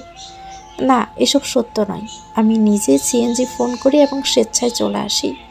আমার হাজব্যান্ড আমাদের মেরেছে এটা ঠিক, তবে কোনো গহনা খুলে রাখিনি। তোমার শাশুড়ির বিষয়ে কি বলবে? ওনার বিরুদ্ধে আমার কোনো অভিযোগ নেই। গুড। এই প্রথমবার আমি কোনো মেয়েকে মামলার পরও সত্য বলতে দেখলাম। আসলে ম্যাম, আমরা জানি মামলা করতে হয় সত্য মিথ্যা মিলিয়ে। এসব আইনজীবীরাই করে থাকে, যাতে করে মামলা শক্ত হয়। ম্যাম, আমার মিথ্যার আশ্রয় নেওয়ার কোনো প্রয়োজনীয়তা পড়ে না। আমি সত্য বলেই শেষ করতে পারছি না, আর মিথ্যে বলবো কখন? বিয়ের দ্বিতীয় রাতে যে স্বামী তার স্ত্রীকে সর মারতে পারে, তার অত্যাচারের কথা বলে শেষ করা যায় না। তাছাড়া বিবাদী পক্ষে তোমার শ্বশুরই তোমার বক্তব্যকে সত্য বলে স্বীকার করেছে। আমার সিদ্ধান্ত একটাই, আমি সংসার করব না, ডিভোর্স চাই। ভেবে বলো, হয়তো এখন রাগের মাথায় বলছো, কিন্তু যখন রাগ কমে যাবে তখন হয়তো আফসোস করবে, কিন্তু তখন কিছুই করা থাকবে না। আমি রাগের মাথায় একদিনে হুট করে সিদ্ধান্ত নিইনি, 4 বছর ধরে ভেবে সিদ্ধান্ত নিয়েছি। দেখো ঝুমুর, আমি নিজেও একজন নারী। আমি তোমার কষ্টগুলো উপলব্ধি করতে পারছি। আমার বিবাহিত জীবন 38 বছরের। আমি বয়সে যেমন তোমার বড়, তেমনি অভিজ্ঞতায়ও বড়। তুমি শিক্ষিতা, যথেষ্ট ভেবেচিন্তে কথা বলো তুমি। আমি চাই না তুমি কোনো ভুল সিদ্ধান্ত নিয়ে পস্তাও। এমনও তো হতে পারে একসময় তুমি ভাববে তোমার আজকের নেওয়ার সিদ্ধান্তটা ভুল ছিল। তুমি ভাববে তোমার আর একটু ভাবা উচিত ছিল। তোমার একটা বেবি আছে, একবার ওর মুখের দিকে তাকিয়ে দেখো। তুমি তো দ্বিতীয় স্বামী পেয়েই যাবে, রাজীবও স্ত্রী পাবে, কিন্তু বেবিটা কি পাবে? মেয়েরা স্যাক্রিফাইস করতে হয় ঝুমুর, এটাই নিয়তি। তাছাড়া সালিশ বলো আর আদালত বলো, কেউ চায় না একটা সংসার ভেঙে যাক। স্বামী স্ত্রীকে মিলিয়ে দেওয়াই আমাদের কর্তব্য। আমার আর কিছুই ভাবার নেই, এটাই আমার ফাইনাল ডিসিশন। তবু আরেকটা বার সুযোগ দাও, হয়তো ভালো হয়ে যাবে। আমরা তো আর তোমাকে এভাবে যেতে দিব না। অবশ্যই ওদেরকে শর্তাবলী দিয়ে স্টাম্পে সই করিয়ে জবানবন্দি নিয়ে তারপর পাঠাবো। মেনে নাও। মেনে নিতে নিতেই তো আজ এই অবস্থা ম্যাম। ও কোনো স্বামী নয়, ও একটা কসাই। কিন্তু সে আগের মতোই। এখন আপনাদের ভরসায় আমি হয়তো যাব, কিন্তু আমার লাইফের রিস্ক কে নেবে? ও যে আমাকে খুন করে ফেলবে না তার কি গ্যারান্টি আছে? আমি মারা গেলে হয়তো ওর বিচার হবে, জেল হবে, কিংবা তার আগেই ও আবার বিদেশ পালিয়ে যাবে, কিন্তু আমার লাইফটা তো শেষ হয়ে যাবে। আমার মা বাবার একটা মাত্র মেয়ে আমি। মা বাবার বুক তো খালি হয়ে যাবে তখন। তোমার কথাগুলো অবশ্য যুক্তি আছে। দ্বিতীয় হাজিরায় সিদ্ধান্ত যাব। ঝুমুরের ভাবাভাবির কিছু নেই, সিদ্ধান্ত এটাই, যা কপালে আছে তাই হবে। তবে রাজীবের সাথে আর নয়। সব কিছু জানার পরেও কিছু প্রতিবেশীর কথা শুনলে ঝুমুরের ঘৃণেই লাগে। এরা শুধু কয়েকটা কথাতেই সীমাবদ্ধ। মেনে নাও, মানিয়ে নাও। মেয়েরা সন্তানের মুখের দিকে তাকিয়ে সতীনের সংসারও করে। ঝুমুরের অসহ্য লাগে কথাগুলো শুনতে। আর ছেলে যখন জন্ম দিতে পেরেছি, ছোট্ট পেটে ঠাঁই দিতে পেরেছি, তখন ছেলেকে মানুষও করতে পারবো। প্রয়োজনে গার্মেন্টসে চাকরি করে খাবো, তাও ওই কাপুরুষের সংসারে আর নয়। বাচ্চা জন্ম দিয়ে যে বাবা মরে যায়, সে ছেলেমেয়েরা কি মানুষ করে না? বিপদে না পড়লে হয়তো জমু জানতেই পারতো না পৃথিবীতে কত প্রকার পুরুষ আছে। কেউ সহানুভূতির নামে সুযোগ চাইছে, আর কেউ নির্যাতনের ডিটেলস জানার নাম করে 18+ কথাবার্তা বলার চেষ্টা করছে। জুমুর অতিষ্ঠ হয়ে গেছে রূপ যৌবনের প্রশংসা শুনতে শুনতে। সোবাহান শেখ বলছে সন্ধ্যার পর তাদের ঘরের পিছন যেতে, উকিল বলছে রুম রেড করতে, তাহলে কেস জিতিয়ে দিবে। বিআরডিবির এক কর্মকর্তা বলছে কফি শপে দেখা করতে। জুমুর যেন এই কথাগুলো শুনতে শুনতে অধৈর্য হয়ে যাচ্ছে। ওদের ফোন এলেই যেন জুমুর রিসিভ না করে, সৈয়দা বেগম অথবা আকবর আলীকে দিয়ে দেয়। মামলাটা শেষ হলে মোবাইলে সিম চেঞ্জ করতে। তৃতীয় হাজিরায় চেয়ারম্যান জুমুরের সিদ্ধান্ত জানতে চায়। জুমুর তখনও পূর্বের সিদ্ধান্তেই অনড়। মহিলা চেয়ারম্যান সহ উপস্থিত আরও কয়েকজন মিলে সেদিন জুমুরকে বোঝালো, কিন্তু জুমুর সিদ্ধান্ত বদলানো না। তুমি যদি নিজ থেকে ডিভোর্স দাও, তবে কাবিনের টাকা নাও পেতে পারো। আমি জানি, আর আমি কাবিনের টাকা চাইও না। ওই টাকাটা আমি মাফ করে দিব। আমি শুধু মুক্তি চাই, বেঁচে থাকতে চাই। মহিলা চেয়ারম্যান সন্দেহের শোকে বললেন, তোমার কারোর সাথে এফআইআর চলছে না তো? রাজীবের সাথে বনিবনা না হওয়ায় হয়তো তুমি দ্বিতীয় অপশন বেছে নিয়েছ। না ম্যাম, আমার কারোর সাথে রিলেশন নেই। তুমি শিওর কারোর সাথে রিলেশন নেই? জি। যদি আমি তোমাদের কাছে 2 দিনের জন্য তোমার মোবাইল সিম চাই, দিবে? অবশ্যই। এটা বলে জুমুর নিজের মোবাইল থেকে সিমটা খুলে টেবিলের সামনে রাখে। মামলার চতুর্থ হিয়ারিং ছিল আরও 5 দিন পর। জুমুররা উপস্থিত হওয়ার পর আবারও আলোচনা শুরু হলো। জুমুর এবারেও ডিভোর্স চাইল। মহিলা চেয়ারম্যান বললেন, আমি 6 বছর যাবৎ বিআরডিবির এই শাখা চেয়ারম্যান। অসংখ্য কেস আমি সলভ করেছি। এর আগে আমি মহিলা কলেজের লেকচারার ছিলাম। অসংখ্য মেয়ে দেখেছি, কিন্তু তোমার মতো এত কঠিন মনের কাউকেই দেখিনি। মেয়েরা তো নরম মনের হয়, অল্পতে গলে যাওয়াই তো মেয়েদের ধর্ম। তোমার হাজব্যান্ড তোমাকে অনেক অত্যাচার করছে মানি, কিন্তু সে তো তোমাকে ডিভোর্স দিতে চাইছে না। উল্টো আমাকে ফোন করে কান্নাকাটি করছে, সারা জীবন সংসার করার স্বপ্ন দেখে। কোনো মেয়ে ডিভোর্স দিবে এটা ভেবে বিয়ের কবুল বলে না। ধৈর্য ধরতে ধরতে যখন অসম্ভব হয়ে যায়, তখন মেয়েরাই হার্ড ডিসিশন নেয়। আমিও তেমনি। আমি জন্ম থেকে কখনো কোনো শ্বশুরকে বৌমার জন্য এভাবে কাঁদতে দেখিনি। আজ তোমার শ্বশুরের কান্না দেখে মনে হয়েছিল উনি তার বৌমাকে নয়, নিজের মেয়েকে হারাচ্ছে। শেষ পর্যন্ত উনি আমাকে ওয়াদা করিয়ে নিয়েছে তোমাদের ডিভোর্সটা যেন না করি। এই 4টা হিয়ারিংয়ের প্রত্যেকটা দিন তোমরা চলে যাওয়ার পরও তোমার শ্বশুর বসে থাকে, প্রতিদিন আমাকে ফোন করে অনুরোধ করে। সবার একটাই কথা, তোমাকে ওরা হারাতে চায় না। আমি বলি কি জুমুর, আরেকবার দেখো, এবারে আমরা সবাই আছি তোমার পাশে। এখন বাবার মতো শ্বশুর তুমি কোথাও পাবে না। সেদিনও মামলার কোনো সিদ্ধান্ত হয়নি। পঞ্চম হাজিরার আগে হঠাৎই জুমুরের বাবা মায়ের সিদ্ধান্ত বদলে যায়। শুধু জয়নাল আর জুমুর একই সিদ্ধান্ত থাকে। জুমুরের বাবা তাকে সারাদিন বোঝাতে থাকে আরেকবার দেখার জন্য। এবার তো মামলাও হয়েছে, আশা করি রাজীব ঠিক হয়ে যাবে। জুমুর পঞ্চম হাজিরার সকাল পর্যন্ত একই সিদ্ধান্তে ছিল, কিন্তু সেদিন সকালে আকবর আলী যখন চোখে পানি নিয়ে জুমুরকে অনুরোধ করে যেন ওই সংসারে ফিরে যায়, নিজের অনিচ্ছা সত্ত্বেও তখন রাজি হয়। পঞ্চম হাজিরার দিনই মামলাটা শেষ হলো। একটা স্ট্যাম্পে শর্তাবলী দিয়ে জুমুরকে পুনরায় রাজীবদের বাড়িতে পাঠানো হলো। তবে সেখানে 2 দিন থেকে জুমুর আবার বাবার বাড়ি চলে আসে। জুমুর জানতো সংসার হয়তো সে করে যাবে, কিন্তু রাজীবের প্রতি ঘৃণাটা কাটবে না। জুমুরকেও শ্বশুরবাড়ির সবাই এসে নিয়ে যায়। জুমুর ভালোভাবেই থাকতে শুরু করে, যদিও অভিমান ঘৃণা কোনোটাই কমেনি। তবুও নতুন করে সংসার করে। জুনুমের একটা বদনাম রটে যায় চারদিকে। একটা মেয়ে বেয়াদব হলে তার দেখা দেখি আরও মেয়েরাও বেয়াদব হয়। জুমুর নিজের সংসার গোছাতে ব্যস্ত, মানুষের নিন্দাকে কানে তোলে না। রাজীব প্রতি মাসে 3-4 হাজার টাকা করে পাঠায়। যদিও শর্ত দেওয়া হয়েছিল 6,000 টাকা দিতে হবে, কিন্তু রাজীব দেয় না। তবে জুমুরের এতে কোনো অভিযোগ নেই। টাকা যাই দিক না কেন, অন্তত ভালোভাবে কথাবার্তা বলো। বাবা মায়ের থেকে প্রতি মাসে সংসার চালানো এবং টুকিটাকি জিনিসপত্র কেনার জন্য টাকা নেয় জুমুর। খুব সুন্দর করে সাজিয়েছে ঘরটা। দেবর ননদদের সাথে মামলা পর থেকে আর কোনো কথা বলে না। তবে শাশুড়ির উপর ঘৃণা থাকলেও কথাবার্তা বলতে হয়। ভালো কিছু রান্না করলে সবার আগে শাশুড়ির জন্যই পাঠায়। মিনুমুন্নির সাথে ইদানিং আড্ডাটা বেশ জমে। প্রতি বিকেলে গল্প করতে করতে যখন সন্ধ্যা হয়ে যায় তখনই ওরা চলে যায়। আবার মাঝে মধ্যে সন্ধ্যার পর বই খাতা নিয়ে ঝুমুরের কাছে আসে। বিকেলে পুকুরের পূর্ব পাড়ে তিনজন দাঁড়িয়ে কথা বলে। জায়গাটা বেশ নিরিবিলি। ধান ক্ষেতের ওই পাড়ে এক সারিতে নারিকেল বাগান। ঝুমুরের দিনগুলো ভালোভাবে কাটছিল। কখন যে সময় ফুরিয়ে যায় টেরই পায় না। আরিফ আর মুনিয়া প্রতিদিন সকাল নেই বিকেল নেই রাত নেই ঝুমুরকে খুশিয়ে খুশিয়ে কথা বলে।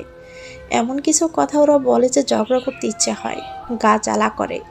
রাজীব নাকি ঝুমুরকে প্রতি মাসে 20-30 হাজার টাকা পাঠায়। ঝুমুরের বাবার সংসার চলে রাজীবের টাকায়। মামলা করার মেয়েরা আবার গড়ে উঠেছে। এদেরকে জাটার বাড়ি দিয়ে বাড়ি থেকে বের করা উচিত। আরও নানান নোংরা কথা। ঝুমুরের মাঝে মাঝে ইচ্ছে করে ঝগড়া করতে। রাগ উঠে যায় এসব কথা শুনলে। তার মা বাবার সাথে রাজীব কোনোদিন ফোন করে কথা পর্যন্ত বলে না। তবে সে বুঝে ওরা এসব কথা বলে শুধু ঝুমুরের সাথে ঝগড়া করার জন্য। তাই কষ্ট হলেও না শোনার ভান করে থাকে। ওরা প্রতিদিনই ঝুমুরের সাথে এমন আচরণ করতে থাকে। এমনকি রাহাত ওদের ঘরে গেলে সিমটি দিয়ে হোক থাপ্পড় দিয়ে হোক কাঁদিয়ে দেয়। কিন্তু ছোট বাচ্চা তো, তাই বুঝালেও বোঝে না। তাছাড়া বাচ্চা তো বাচ্চাদের সাথেই খেলতে চায়। মুনিয়ার মেয়ের সাথেই খেলতে চায় বারবার ওই ঘরে। ঝুমুরদের পাশের ঘরে যে খালটা আছে সেখানে সরকারিভাবে খাল সংস্করণের কাজ চলছে। বোল্ডেজার দিয়ে মাটি উঠানো হচ্ছে খাল থেকে। এই কাজটার কন্ট্রাক্টর হিসেবে ছিলেন মহিন ভাই। আরও 40-45 জন শ্রমিক ছিল এই কাজে। ঝুমুরের জীবনে এই তারিখটা হয়তো শেষ দিন হতে পারত। ঝুমুর ঘরে বসে তরকারি কাটছে। হঠাৎই আকাশ বাতাস কাঁপিয়ে একটা চিৎকার দিয়ে উঠল রাহাত। ঝুমুর দৌড়ে গিয়ে দেখে রাহাতের পায়ের কাছে একটা উতরানো গরম পানির পাতিল পড়ে আছে। পানিগুলো সব রাহাতের পায়ে পড়ছে। ঝুমুর চিৎকার দিয়ে রাহাতকে কোলে করে ঘরে এনে কাঁদতে কাঁদতে রাহাতের পায়ে স্যাভলন অ্যান্টিসেপ্টিক ক্রিম লাগাতে থাকে। রাহাত কাঁদতে কাঁদতে বলল, দাদু দিছে। বলছে পাতিলটা রান্নাঘর থেকে তাদের ঘরে রেখে আসতে। আমি আনতেই পায়ে পড়ে গেছে। সম্ভবত পৃথিবীর কোনো মাই তার সন্তানের উপর করা অত্যাচার কোনো মূল্যই সহ্য করতে পারে না। এমন ধৈর্য আল্লাহ তাআলা কোনো মাকেই দেয়নি। ঝুমুর চিৎকার করতে করতে বাহিরে এলো। ওই মানুষের বাচ্চা, আমার লেদার পোলায় তোকে কি ক্ষতি করছিল? আমার পোলারে কেমনে তোরা এই গরম পানির পাতিল দিছস? তোকে মতো অমানুষের আল্লাহ মারার সময় এক ফোঁটা পানিও নসিবে না রাখো। তোরা আমার লেদা পোলারে মাইরা ফেলতে চাইছস? আল্লাহ তোকে বিচার করবে দুনিয়া থাকতে। ঝুমুর কথাগুলো বলে শেষ করতে পারল না। হঠাৎই আরিফ ঘর থেকে বেরিয়ে দরজার খিল দিয়ে ঝুমুরের মাথায় একটা বাড়ি দেয়। ঝুমুরের মাথা দিয়ে রক্ত ঝরতে থাকে। আর মুনিয়া এসে ঝুমুরের চুলের মুঠি ধরে বলে, আজকে আমাকে জবান বন্ধ করে ছাড়বি। আমাকে নামে মামলা করছিল, আজ মামলা সুদে আসল বাইর করবো। কোত্থেকে যেন সালমা খাতুন এলেন। 3 মিলে ঝুমুরকে মারতে মারতে মাটিতে ফেলে দেয়। তার বুকে পিঠে মাথায় তারা সবাই আঘাত করতে থাকে। মনে হয় মানুষ চোর ডাকাত হাতের নাগারে ফেলেও এত মারে না। রাহাত গলা ফাটিয়ে চিৎকার করে সবাইকে ডাকতে থাকে। এরপর ঝুমুর আরিফের মাথা জমাট থেকে টান দিয়ে ছিঁড়ে ফেলে। জামা ছিঁড়ে পেট পর্যন্ত চলে এসেছে। আরিফ বলতে লাগলো, তোর শরীর দেখায় টাকা কামাস না, আজ সবাই দেখুক তোর শরীর। এই বলে আবারও মারতে লাগে। চুলের ক্লিপ ভেঙে মাথার পিছনটাই কেটে গেল। ঝুমুরের হৃদয় বিদারক চিৎকারে খাল সংস্করণের কাজ করা মহিন ভাই সহ সব শ্রমিক দৌড়ে আসে। ওরা এসে সবাই মিলে আরিফকে মারধর করে ঝুমুরকে ছাড়িয়ে নেয়। মুনিয়া সালমা খাতুনকে মারেনি মহিলা বলে। আশেপাশে সবাই চলে এসেছে। একটা মেয়ে নিজের গা থেকে ওড়নাটা দিয়ে ঝুমুরের শরীরটা ঢেকে দেয়। দ্বিগুল কালো লম্বা চুলে 3/2 ওদের দস্তাদস্তিতে ছেড়ে গেছে। মনি একটা তালা নিয়ে ঝুমুরের দরজায় লাগিয়ে দিল, যাতে ঝুমুর তার ঘরে ঢুকতে না পারে। মহিন ভাই ঝুমুরের কাছে এসে বলে, ভাবি, আমার জীবনে কখনো কোনো মহিলার উপরে এমন অত্যাচার হতে দেখিনি। আপনি এক্ষুনি আমার সাথে থানায় চলেন। অ্যাটেম্প টু মার্ডারের কেসে সবগুলোকে অ্যারেস্ট করাবো। আমার আন্ডারে কাজ করা সমস্ত শ্রমিক এই ঘটনার প্রত্যক্ষ সাক্ষী। আমরা সবাই সাক্ষী দিব। ঝুমুর কিছুই বলল না। রাহাতকে শুধু কাঁপতে কাঁপতেই জড়িয়ে ধরল। এক মহিলা এসে নিজের পরনের একটা জামা এনে পরিয়ে দিল। আর ছেঁড়া জামাটা ঝুমুর বুকের সাথে আগলে ধরে। আরেক হাতে রাহাতের হাতটা ধরে পা চেঁচিয়ে সামনে হাঁটতে লাগলো। মনে হয় বাম পাটা মুচকে গেছে।